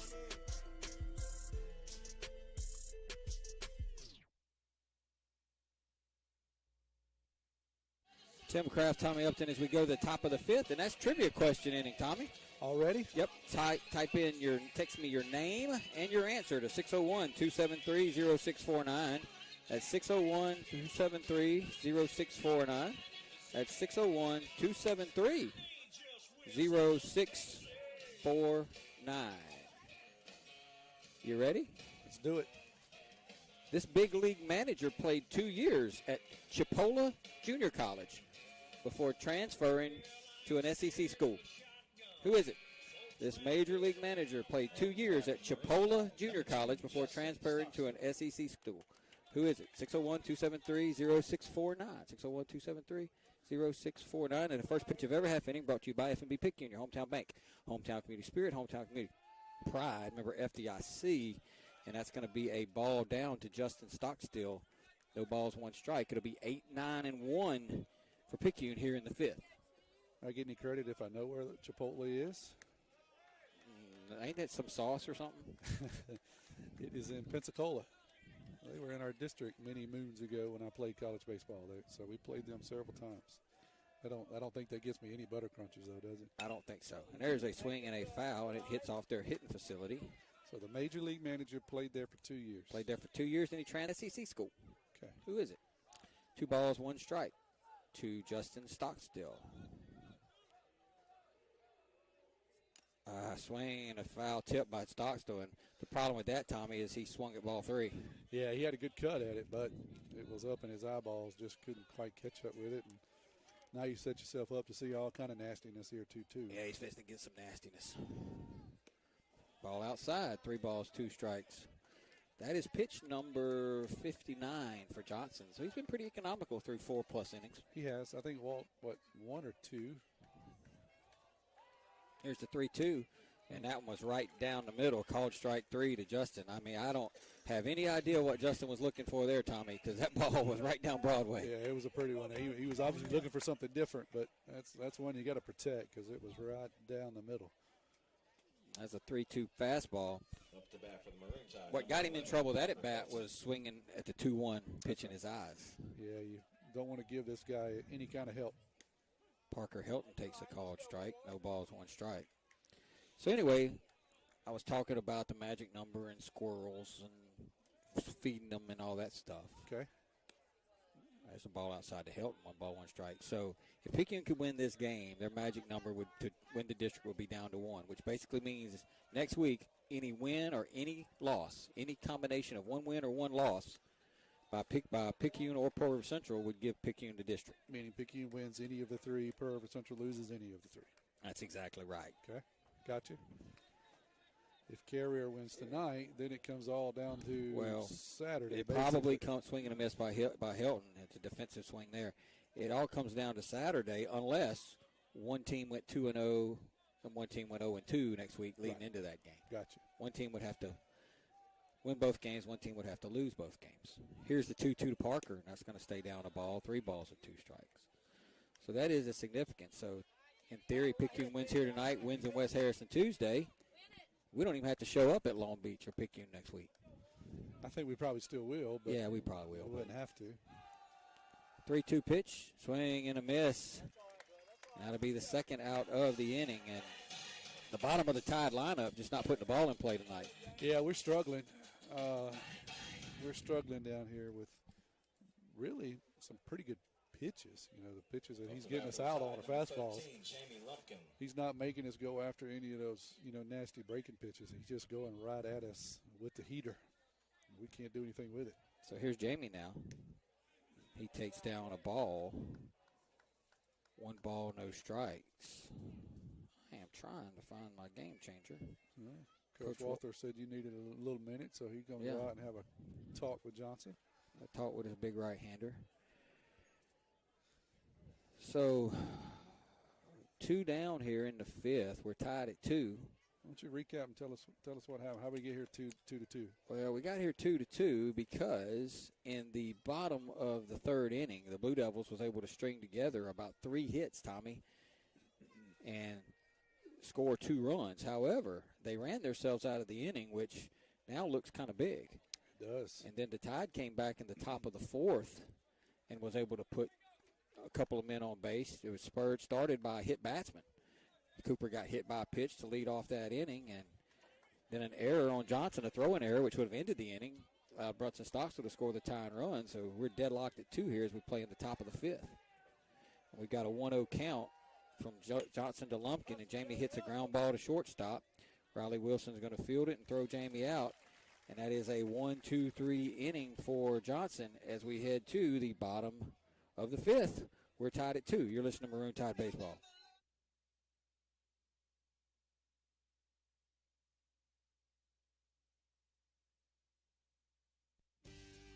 First Place Express Car Wash in Picayune would like to say a huge thank you to their loyal customers. First Place Express Car Wash is happy to serve their local community with 2 locations, Highway 11 North just past Coast Electric and on Highway 43 South just a quarter mile east of I-59 at Exit 4. First Place Express Car Wash is locally owned and operated. You know they'll treat you right. Choose from any one of their car washes. Sign up for their monthly wash club starting as low as $20.99. Why do it yourself when you can let First Place Express Car Wash do it for you? Are you or someone you know looking to take your education to the next level? Pearl River Community College can help. Whether you're looking for a true college experience or you want to jumpstart your career, Pearl River has you covered. PRCC strives to remain affordable and accessible to help you regardless of where you are on life's journey. With face-to-face, hybrid, and online courses, Pearl River meets you where you are. Visit prcc.edu/admissions or call 601-403-1000 to rise with the river. We head to the bottom of the 5th, and the first pitch of every half inning brought to you by FNB Picayune, your hometown bank, where they're Picayune proud.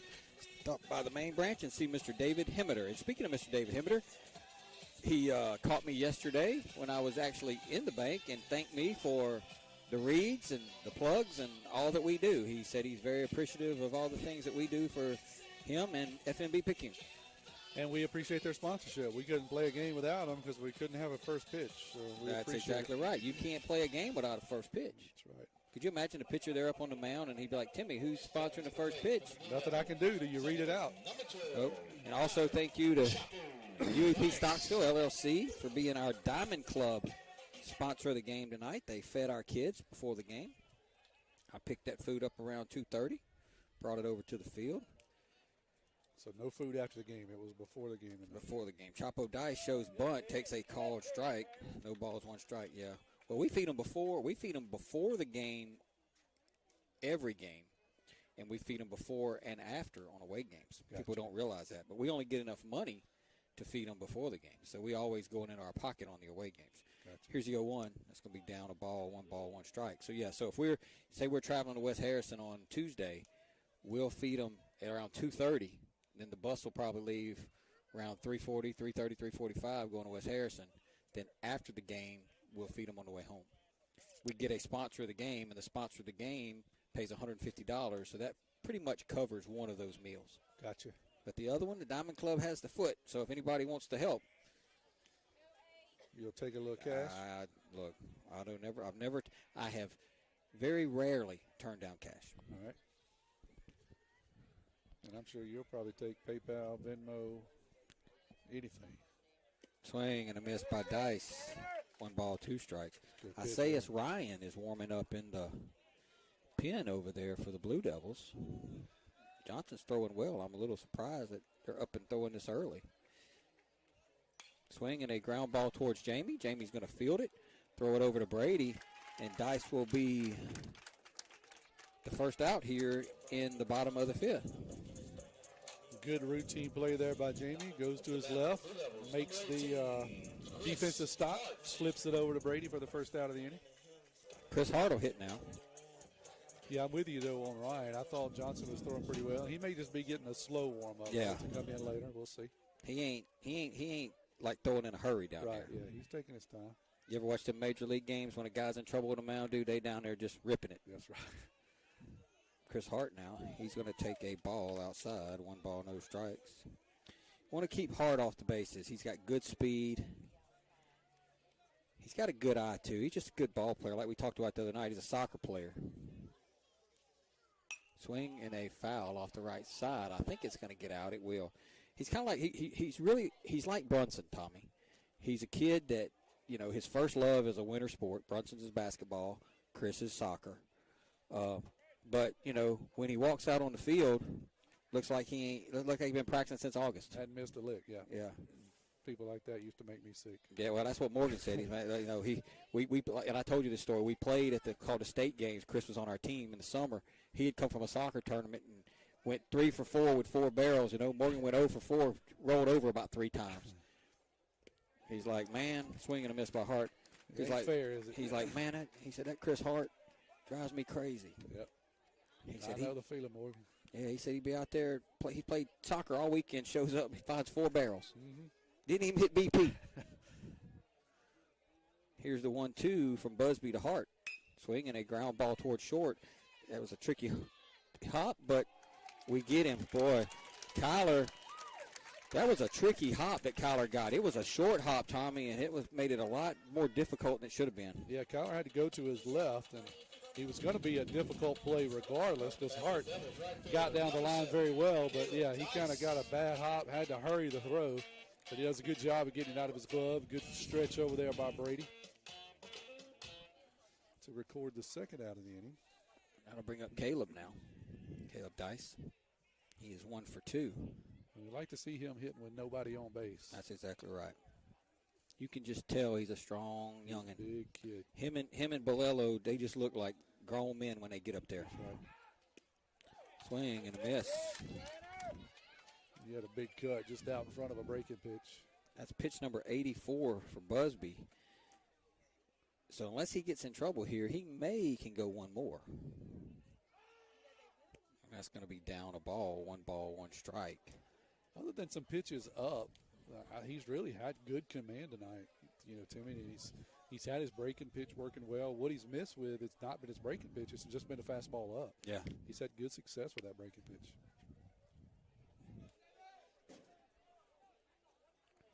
Here's Busby's 1-1 pitch to Dice. That's a good pitch on the outside corner, called a ball. Ooh. Maroon Tide faithful wanted that one. It must have been out a little bit because up and down, it was good. Landon turns around and said, where was that one? Because I caught it. Yeah, yeah. 2 balls and 1 strike now. He's got to come back and make a quality pitch here. And he does. Ooh. 2 balls and 2 strikes. Another good breaking pitch. So now you set yourself up. Do you throw it to him again, Timmy, or do you try to go with it? Yeah, I throw in the breaking pitch here, 2-2. This isn't a hitter at the bottom of the lineup, a 9th grader. This may be the best hitter in the county. I'm not going to give him a fastball down the middle here. You got to fool him, huh? Here's the 2-2. There's a breaking pitch, bounce to Tanner. Tanner fields it, throws over to Brady, and they barely got him, but he gets out of it, and we will head to the top of the 6th, Tommy. It's starting to get dramatic here. We're tied at 2. You're listening to Maroon Tide Baseball.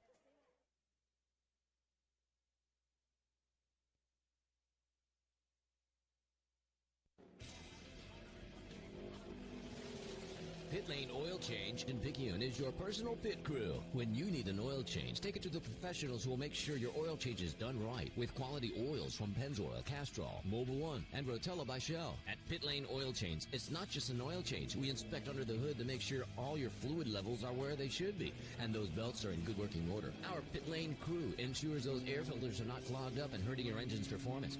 We will also vacuum the inside of your vehicle. At Pit Lane Oil Change, our crew also inspects your wipers, all your bulbs to make sure sure those brake lights and turn lights are working correctly, and we put all your tires at the right pressure. Why just get an oil change when your vehicle can get the pampered professional service that only the Pit Lane Oil Change crew can deliver? We're at 401 Highway 11 North, just 3 blocks north of East Canal, right by the railroad tracks. No need for an appointment, but if you are on a schedule, call us at 601-798-0017. Pit Lane Oil Change, your personal pit crew. The first pitch of every half inning brought to you by FNB Picayune, your hometown bank, the place for all your banking needs. Susan Wilson and her staff are ready to service you at their North Branch on Cooper Road. So, Tommy, we hit the top of the sixth. You figure if Picayune's going to have a good shot to win this thing in 7, this inning right here would be the best chance we're going to have in the next 2 with Moreau, King, and Robertson due.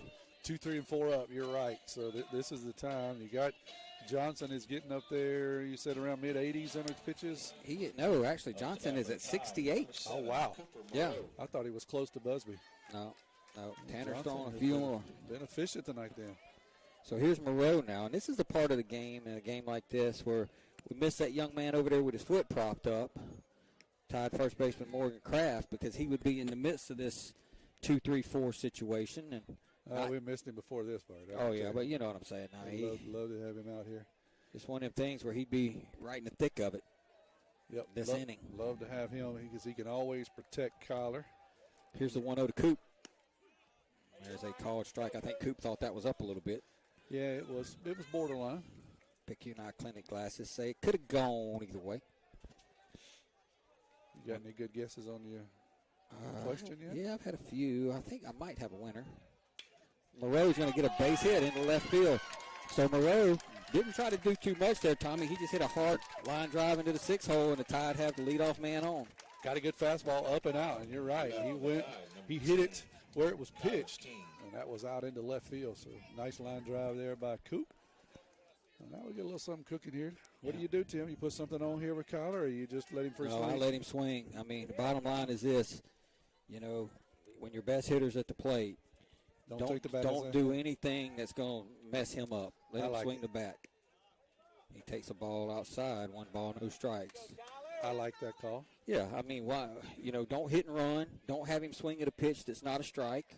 You know what I'm saying? Like if you get ahead in the count, you say, okay, let's hit and run here. Well, you know, nothing against Cooper, but you know he does a lot of things, but running it. He's not going to break Ricky Henderson's record. That's right. Yeah. Here's the 1-0 to Kyler, and that's going to be down a ball. And look, they did a favor for you because that's going to be a wild pitch and get away, and that's going to get Moreau to second base. And I'm going to be honest with you, 2-0. I'm not bunting here. Not with him on second now. I'm taking the chance that my shortstop, my best hitter in my lineup right now, is either A, going to get a base hit, or B, at least move him to third base. All right. Especially with a 2-0 count. And that's going to be down a ball. 3 balls, no strikes. I'm going to tell you right now, that's a borderline call. My Picayune Eye Clinic glasses say that's one that I think Pro River Central thought Johnson might could have got. Yeah, it was close. I'll just leave it at that. It was close. Tyler shows bunt, takes a strike. I'm glad he didn't hit it because he had almost both feet out of the batter's box. I thought he was wondering where he was going. I was, where is he going? I thought he was going to run down the line. Yeah, I did too. He was freaking me out just a little bit here. I bet Johnson throws a breaking ball here, 3-1. He does not, but he misses. And that'll be a ball, and that'll be a walk. So now the Tide have 2 men on with nobody out. And B-Rob is coming to the plate. Coach Walters coming to the mound. And we're going to take a break, Tommy. Let's see if they make the move or not. We'll take a break. This is Maroon Tide Baseball.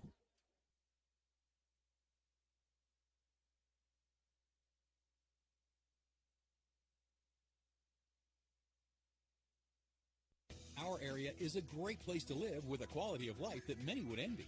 People are friendly. It's a great place to raise a family. At FNB Picayune, we serve the credit needs of this area. The money to make the loans comes from your investments with us. In turn, we reinvest your money in the local economy to send kids to college, finance new businesses to create new jobs, build new homes, and much, much more. At FNB Picayune, your money is used to support our local needs. FNB Picayune, your hometown bank, member FDIC. So they did not make a move. Johnson stays on the mound. Here's Brady. I know what the book says, but I'm swinging away with Brady the way that he's come up big in big moments. I agree here. It's hard to take the bat out of his hand. Nobody out. Runners on first and second. And Brady swings and hits a ball deep into right center field. It's going to be caught by the right fielder. Moreau's going to tag, try to get to third, and he will be safe. Boy, I thought that ball was gone when he hit it, Tommy. Yeah, that was a bullet. Good job there by Dice. And I tell you what, Dice threw 100-some pitches the other night, but he's still got a gun. And had the shortstop not cut that ball, I believe he would have thrown Cooper out at third base. That was a rocket that the Maroon Tide was helped by the shortstop cutting it. So that puts Moreau at third. King is at first now. Number 9, Brunson Stockstill. And that'll bring up Brunson. Now what you do. This is where I think I try to, and I know I said it last time, if you're going to do it, you do it for a hit. You got the same situation. Yeah, this is where you can pull in a few things here and have a little strategery. I mean, here's the deal: if you try to bunt it here, you can't bunt it out in front. Johnson will get Moreau at the plate. You've got to be able to get it in a spot down a line. First base line. Brunson swings and fouls one back. No balls, one strike. So cut it that. Didn't he have a hit last time up?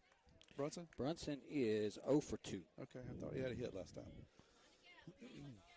Just need to put it in play. Just find a way. They throw over Kyler's back.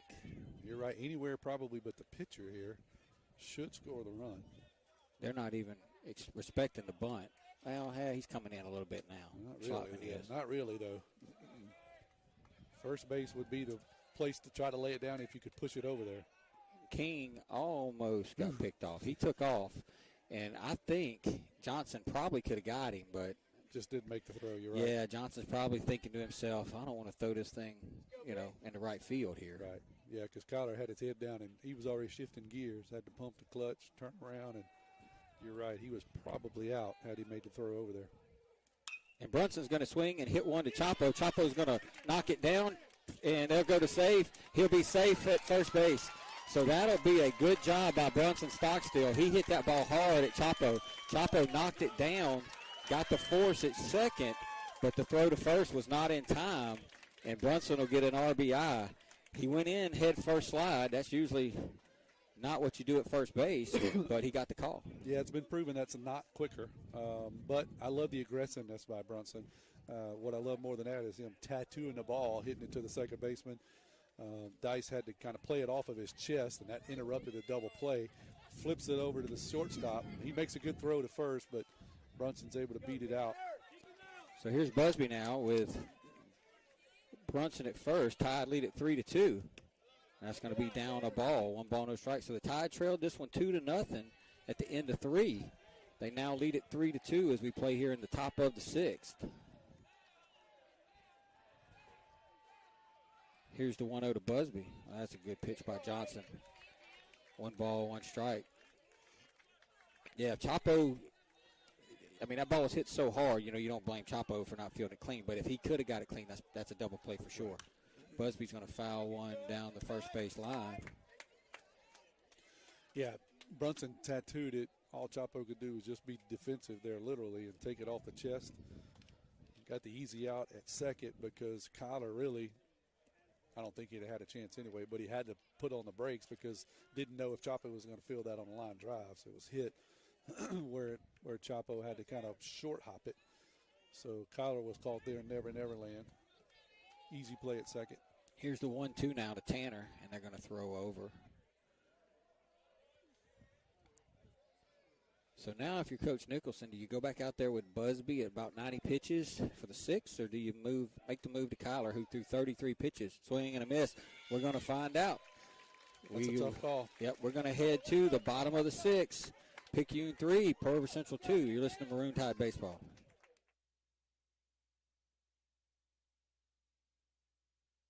Fight back against Parkinson's with Dodd Therapy Center. Dr. Jameson Dodd is certified in LSVT BIG, a specialized treatment program for Parkinson's disease and other neurological disorders. Improvements from LSVT BIG include faster walking with bigger steps, improved balance, and reduced risk for falling.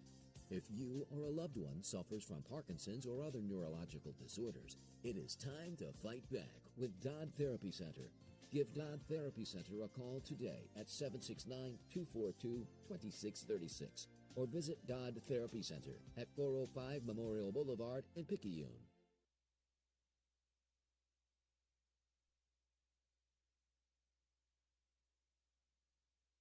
Hey neighbors, Pawpaw's Campers in Picayune still has a good selection of new 2022 models with full factory warranty remaining. Check out this new 2022 Rockwood Ultralight fifth wheel 2898 BS. This fifth wheel has a rear living floor plan with opposing slides and a Queen Master bedroom slide out. MSRP $88,644, reduced to only $56,987. Browse Pawpaw's entire inventory at RVBestPrice.com.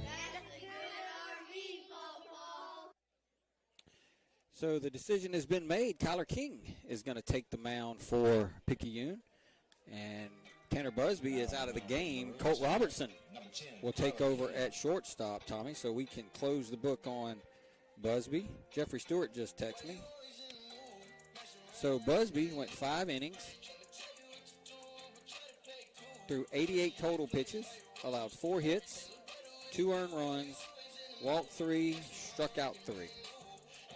Good night for Busby. No matter what happens here, he goes out the leading pitcher stands to win it here if this lead stands for the Maroon Tide. But really was pretty sharp all night. Missed a few pitches up, and that's really what accounted for his walks. But other than that, I thought he pitched very well tonight, Tim. He did. So King threw 2 innings on Tuesday night, and he was the winning pitcher. He only threw 33 pitches, so he should be good tonight for a while. And then the good news is we don't play again for a while after tonight. But he'll come on, and his job, real easy, right? Just get 6 outs. That's right. Preferably in a row. Yeah. So Colt Robertson is going to be out there at shortstop. So I do have a winner of the trivia question. You got one? 601-273-0649. Yes, I do have a winner. So the question was, this Major League manager played at Chipola Junior College before transferring to an SEC school, and the answer is one Mr. Buck Showalter. He played at Chipola Junior College, went on to play at Mississippi State. He is still the single-season batting average leader in Mississippi State history. I didn't realize that. Mr. Buck Showalter answered correctly by, there's going to be a ball upstairs because the first pitch of every half inning, brought to you by FNB Picayune, where the customer is always first. Go by and see Chantel Thady, the West Canal branch, for all your banking needs. Answered correctly by Mr. Justin Herring. And there's a ball, 2 balls, no strike. So you don't want to walk the leadoff guy. You just got the lead. Yeah, the last thing you want to do is start loading them up. Yeah. Here's the 2-0 to Gill, and that's going to be a ball. Man, wow. I'm not sure where that one was. That was pretty good. Maybe just a little up. Yeah. So not the way Kyler would have wanted to start. There's a called strike. 3 balls, 1 strike. Well, that 2-0 pitch looked pretty good, but I'm not going to lie, Tommy. I thought a couple of the pitches that Johnson threw that last inning were pretty good pitches as well. That were called he's balls. Consistent, and he's consistently small. How about that? And now there's going to be a walk. So just when Picayune gets the lead, we walk the leadoff man here to start the 6th.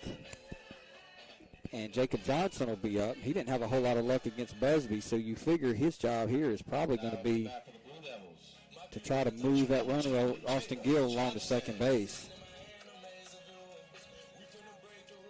I would really be surprised if he wasn't button here. There's a called strike, and I'm surprised. Shows you what I know, right? He didn't square, so I think Coach Walter's going to take a chance. No sign. He didn't give any sign there at all, so I assume nothing changed. Swing away.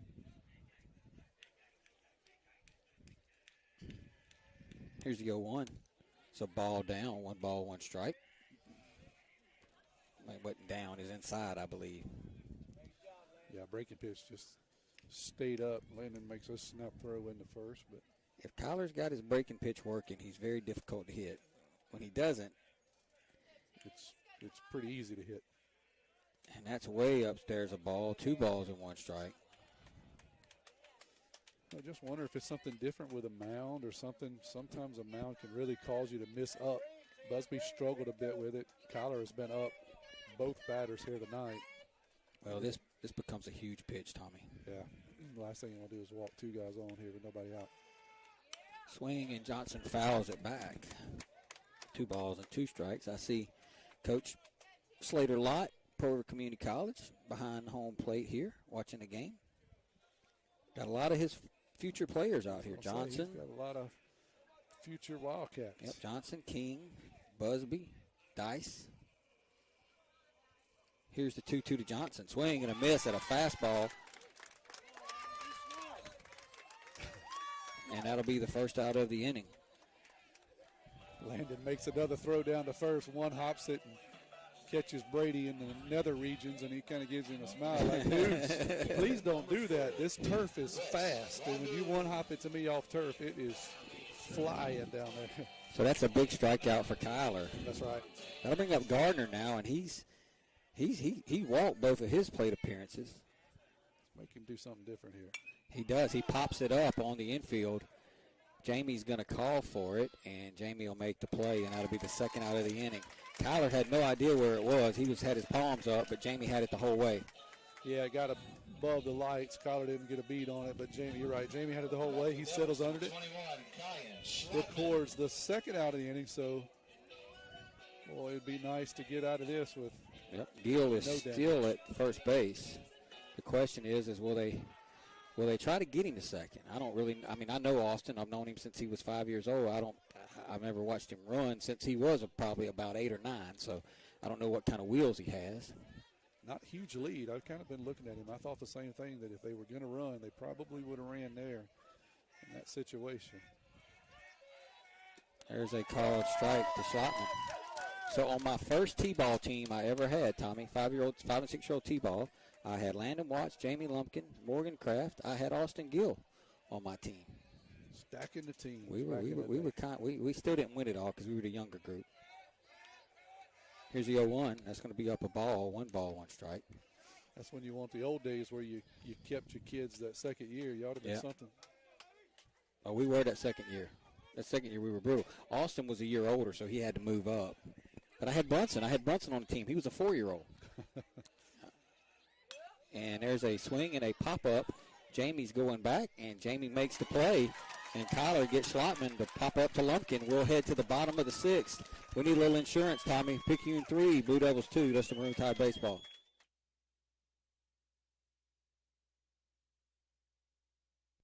Dr. Hermaine Almonte, Chair of Surgery and Trauma Medical Director, Highland Community Hospital. Over the last 10 years, the Highland Surgery Department have grown exponentially. We have been able to add multiple services to our surgery department, which includes urology, general surgery, advanced laparoscopic surgery, ENT, as well as ophthalmology. Highland Community Hospital, here when you need us most. For more information, go to highlandch.com. We're heading to the top of the 7th. Tommy tied on top 3-2. The first pitch of every half inning brought to you by FNB Picayune, your hometown bank, where they always put you first. Stop by the South Branch on Moore Boulevard and see Tracy Acker for all your banking needs. Getting back to that trivia question. Buck Showalter played 2 years at Chipola Junior College before transferring to Mississippi State. He didn't get the nickname of Buck until his time as a player in the Yankee organization. But he transferred to Mississippi State, where he set a school record with a single-season batting average of .459. Wow. And in college, they've been some pretty good hitters come through state. In college, he went by the first name of Nat, N-A-T. So I guess his name is probably Nathaniel or something to that effect. And he got the nickname Buck, and that's how we know him now. And he is the manager of the New York Mets. And been a pretty good one throughout his career. You hit .459 in college. You rake it, dude. You're doing something. So here's Landon Watts now. He's 1 for 2. And he takes a called strike from Johnson. No ball. Surprised to see Johnson still here? No, not really. I mean, he is at only 84 pitches.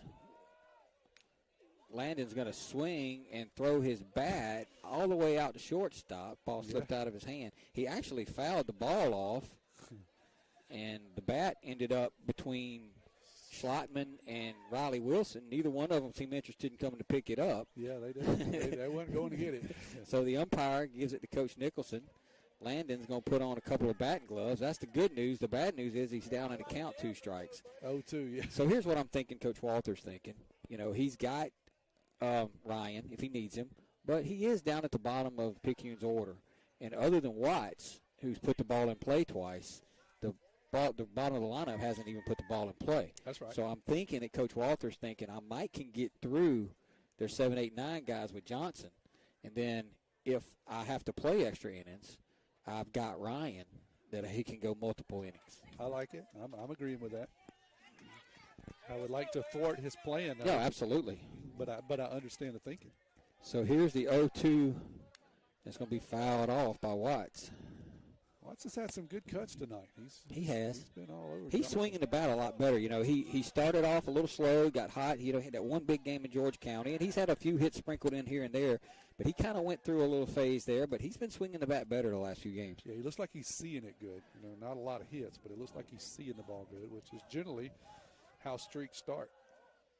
There's a ball down, 1 ball, 2 strikes. That one got to Manillo pretty good. It was a 58-footer, and we talked about it earlier. The ball just skeets off of this turf, and so when it skeets up and hits you, it generally is coming at a pretty good rate of speed. Here's the 1-2 to Watts swing and a foul back.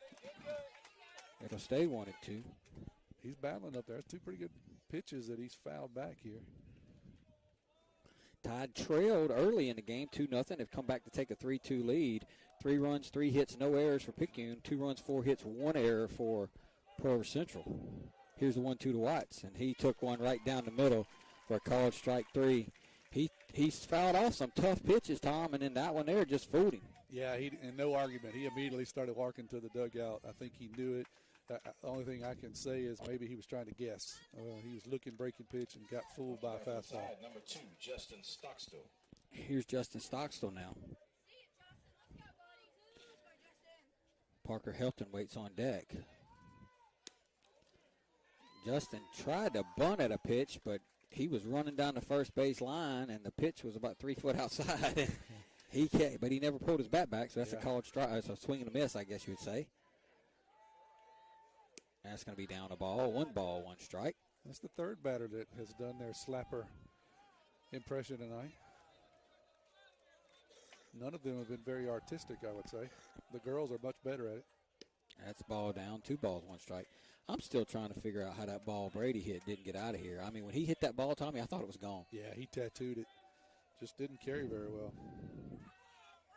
Here's a 2-1, and Justin hits one out into left field, but Chris Hart's going to come over and make the catch.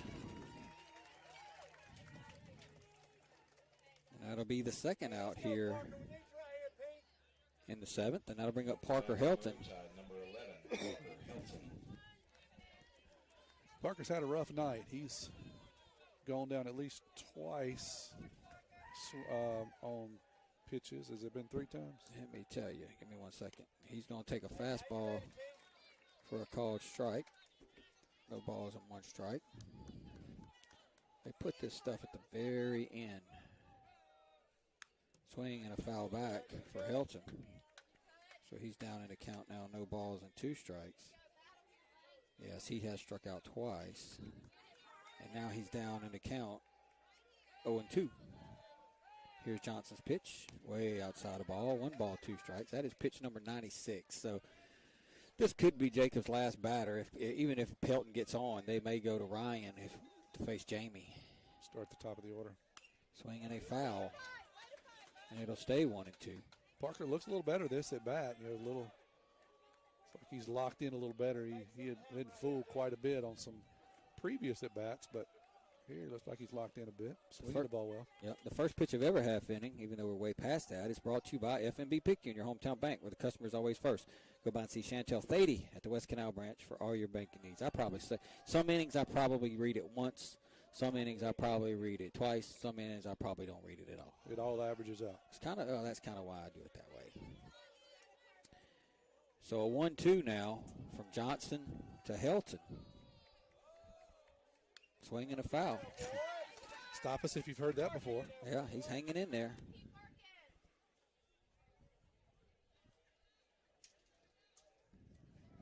Had to go retrieve the baseball. Ryan is still warming up in the bullpen over there. Throw 150 pitches in the pen. He's been in there since the 5th.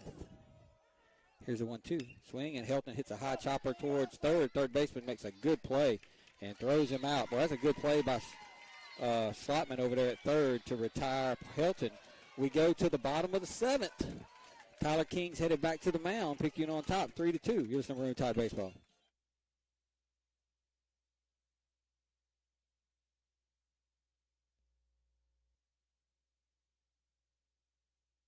Craving a breakfast toaster or French toast sticks? Make it a meal and step up your breakfast with tots and a cold beverage. Sonic Drive-In has the perfect portable breakfast, and it's the perfect way to start your day. And at Sonic Drive-In in Picayune, you can stop by anytime because breakfast is served all day. Sonic Drive-In of Picayune on Highway 11 just north of Highway 43 North. Start your day Sonic style with happy eating at its best. That's what you get at Sonic Drive-In of Picayune. Destination delicious. Welcome to a place where everyone deserves to be better protected, where technology has your back, where you can have better protection and keep more money in your pocket, where you can have protection for your car, your home, your phone, and even your digital identity. You're in good hands with Allstate. Jason Pyatt has offices in Poplarville and Picayune. Make sure you have the right coverage. Give the Pyatt Agency a call today, 601-798-7005. Allstate and affiliates offer products and services subject to availability, terms, and conditions. The first pitch of every half inning, Tommy, is brought to you by FNB Picayune, your hometown bank. The best service around with 4 locations to serve you. East Canal, West Canal, Memorial Boulevard, and Cooper Road. As we head to the bottom of the 7th, it will be 8, 9, and 1 in the Blue Devil lineup. Bolello looks like they got a pinch hitter on deck. And then back to Chapo Dice. So here's the first pitch to Bolello, and there's a called strike. No balls and 1 strike. That was a good-looking breaking pitch there by Kyler. You said it earlier. Kyler's at his best when he has his breaking pitch working. Here's the 0-1. Swing and a ground ball towards Moreau. Moreau with a good pick. Throws Bolello out. That was a good defensive play by Moreau right there because he caught that in-between hop, Tommy. That's right. He's struggled a bit the last few games. Made a throw-in error or 2, but that one, he made that one look easy. Comes up, catches it on the tweener, makes a good strong throw across the diamond, and retires the big man. So now we'll have J.J. Morale. He's going to pinch hit for Riley Wilson. He's going to take way upstairs a ball, 1 ball, no strikes. Morale, just an 8th grader. Wow. He pinch hit the other night and drew a walk late in the game, if you recall. Big spot here for the 8th grader. Here's the 1-0. Called a ball. 2 balls and no strikes. Maroon Tide faithful wanted it, but he has not called that pitch really all night, Tim. It's, it looks good to us, but he hasn't called it. There's a called strike. 2 balls and 1 strike. I'd call that one the same pitch, but umpire says it was a little bit lower and a little more better. This is the big pitch of the at-bat right here.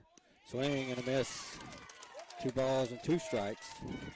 Kyler needs to take a deep breath right here, Tommy. And go get him, yeah. Yeah, go get him. I'm certainly with you. 8th grader, don't give him your, just throw the fastball by him. Swing and a miss. And that'll be the second out of the inning, and that'll bring up Chapo Dice. And that's big in many ways. You're back at the top of the order, but certainly means a lot when the top of the order is hitting with nobody on base, Tim. So. That's exactly right. But Chapo's been quiet these 2 games, Tommy, and I'm going to tell you right now, he is too good of a hitter to stay quiet forever. So, Chapo, wake up Tuesday night, my friend. That's right, not tonight. Here's Kyler's pitch to Dice. Ball on the inside part of the plate. Chris Hart waits on deck. Here's the 1-0 from King to Dice. It's going to be down a ball, 2 balls and no strikes.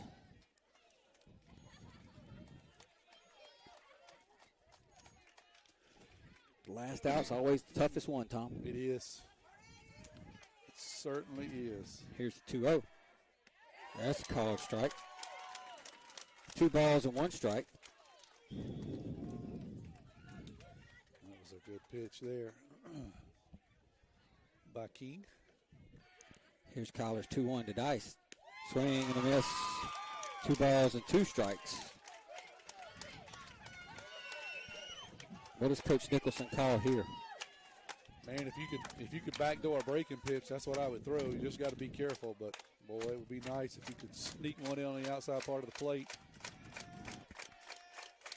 Here is the 2-2 coming from Kyler King to Chapo Dice.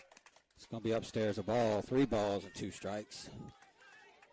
Kyler tries to get him to chase with that high fastball, and Dice does not agree. He has great wheels, so if he gets on base, he can make things happen.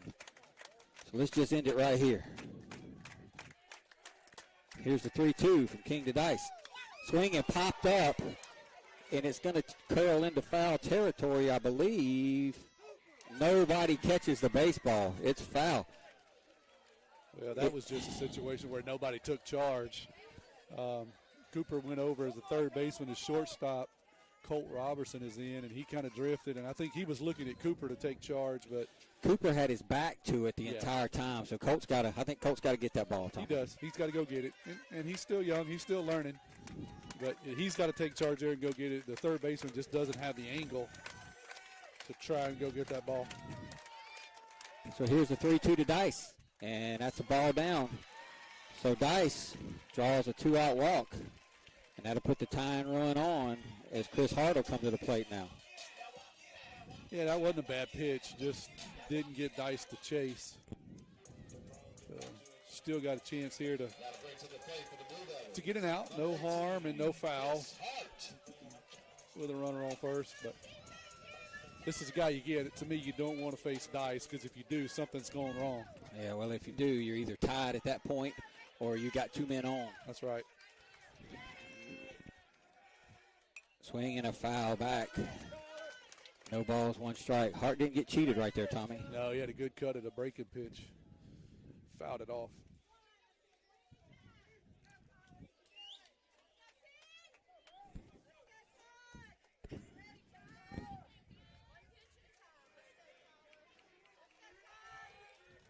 Here's the 0-1 to Hart.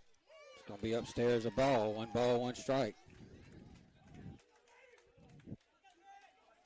See if Kyler uses that as a setup pitch. It was up and out of the zone, but can you come back with a breaking pitch down and away? This is the big pitch of the at-bat. If he can get ahead, he's got so many options.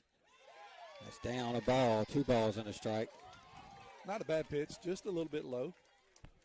So you're right. You need to challenge him here, 2-1. Yeah. Here's the 2-1 to Hart. Same pitch, same call. 3 balls, 1 strike. Yeah, both those balls. They're not bad pitches, but they're just slightly down. So here's where I just throw it down the middle and say, dude, if you hit it out of the ballpark, we lose. You hit an extra base hit, we're tied, but I'm not going to walk you. That's a called strike, boy. I think we got one right there, Tommy. Yeah, I think it was the same pitch as the previous 2. Now, where this is big is Dice is going to be running. So anything in the gap should tie the game, Tommy. So here's the 3-2 from King to Hart. Swing and a foul. That was big because it fouled. It was a foul tip, and it kicked off of Landon's chest and goes down the line. So had that been not a foul, I think Hart standing on first and Dice is on third. That's right. Yeah, and then we got a lot of issues. He fooled Hart. He swung late. Right. I mean, good piece of hitting. Right, he was just able to touch it, but I think it was more lucky for the Maroon Tide that he was able to touch it. I think if I was Kyler, I'd just step off right here, see if you can catch Dice leaning. Runner's going to go, 3-2, swinging a foul down by Coach Walther, and we'll do it again. Hart was all over that fastball. He hits it right between Coach Walther's legs. I'm with you. Dice has got a good lean there. Yeah, maybe if you could step off right here, you might could catch him.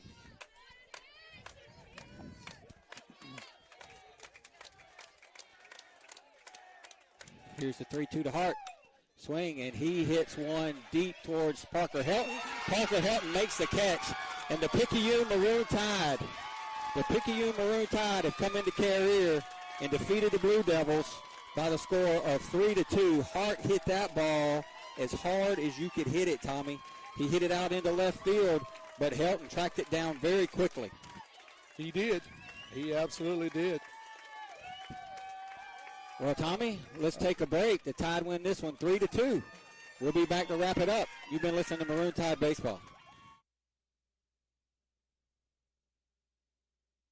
We got your back, hey. Back pains and injuries, Dr. Moore understands. No more pain, no more hurting. She just uses her hands. She got the #1 clinic that I recommend. She has a lovely crew too, and they'll fix you right up. So call Dr. Moore when that pain gets rough. Cause we got your back, hey, we got your back. We got your back, hey, we got your back. We got your back, hey, we got your back. More Chiropractic Clinic, located at 6682 Highway 11 North, Suite 103, Carrier, Mississippi, 39426. We got your back, hey.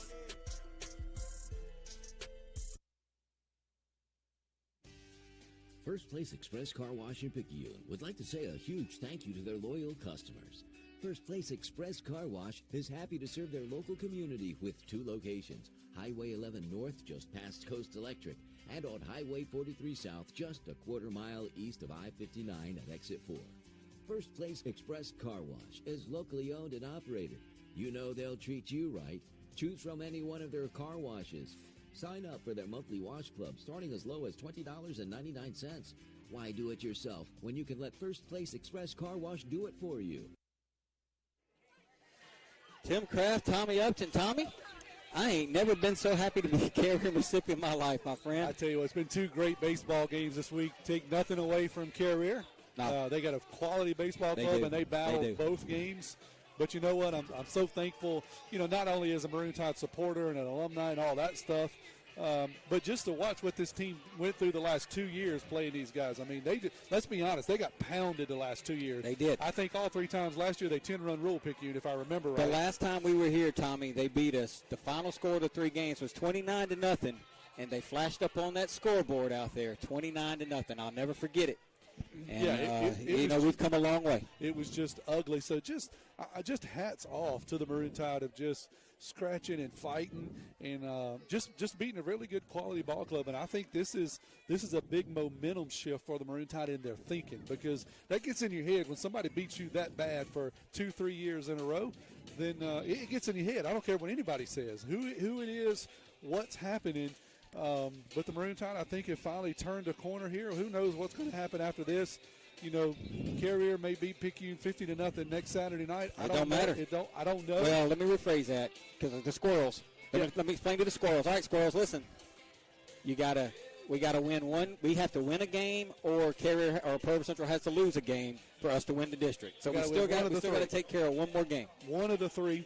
But I tell you what, no matter what happens from here, I'm just proud of Maroon Tide and just what they've done, what they've accomplished as a team. They got a huge part of their lineup out, that being Kraft, and, man, people have just stepped up left and right. And I'm going to give the player of the game to an unusual suspect tonight. It's hard not to give it to Busby. It really is. It's hard to give it to him. Busby's won it several times this year. I'm going to give it to Brunson Stockstill. He drives in, has 2 RBIs tonight, and just hit the ball hard. Didn't have any hits to show for it, but drove in 2 runs tonight. He's that X factor, Tommy. He is, and he just deserves it. We talked about him all night long. So hats off to Brunson driving in 2 runs. The Maroon Tide take the win tonight. And I'm just proud to be an alumni tonight. Again, I'm taking nothing away from Carrier. They got a heck of a ball club. Again tonight, Johnson pitched his guts out for the Maroon Tide, much like Dice did the other night. They hit some balls hard. That last one took my breath away. I thought it was going to get by Helton, honestly. But Helton, slides over there and makes it look easy. So hats off to the Blue Devil. They got a quality ball club. But all I can say tonight, just watching this team and watching how they have fought and how they have struggled the last 3 years, watch these kids get their eyeballs beat out as freshmen. Look at what they did last year as sophomores, and then this year what they've done as juniors. And then some of these other guys have rallied around them. I'm just happy to be an alumni and say Roll Tide. Roll Tide. That'll do it. When Tanner Busby's the winner, Kyler King gets the save. Tommy, you guys have a great Easter weekend. I know I'm going to. And we'll see you Tuesday night at West Harrison. Final score, Picayune 3, Pearl River Central 2. Tide go to 6-0 in the district. You're going to listen to Maroon Tide Baseball.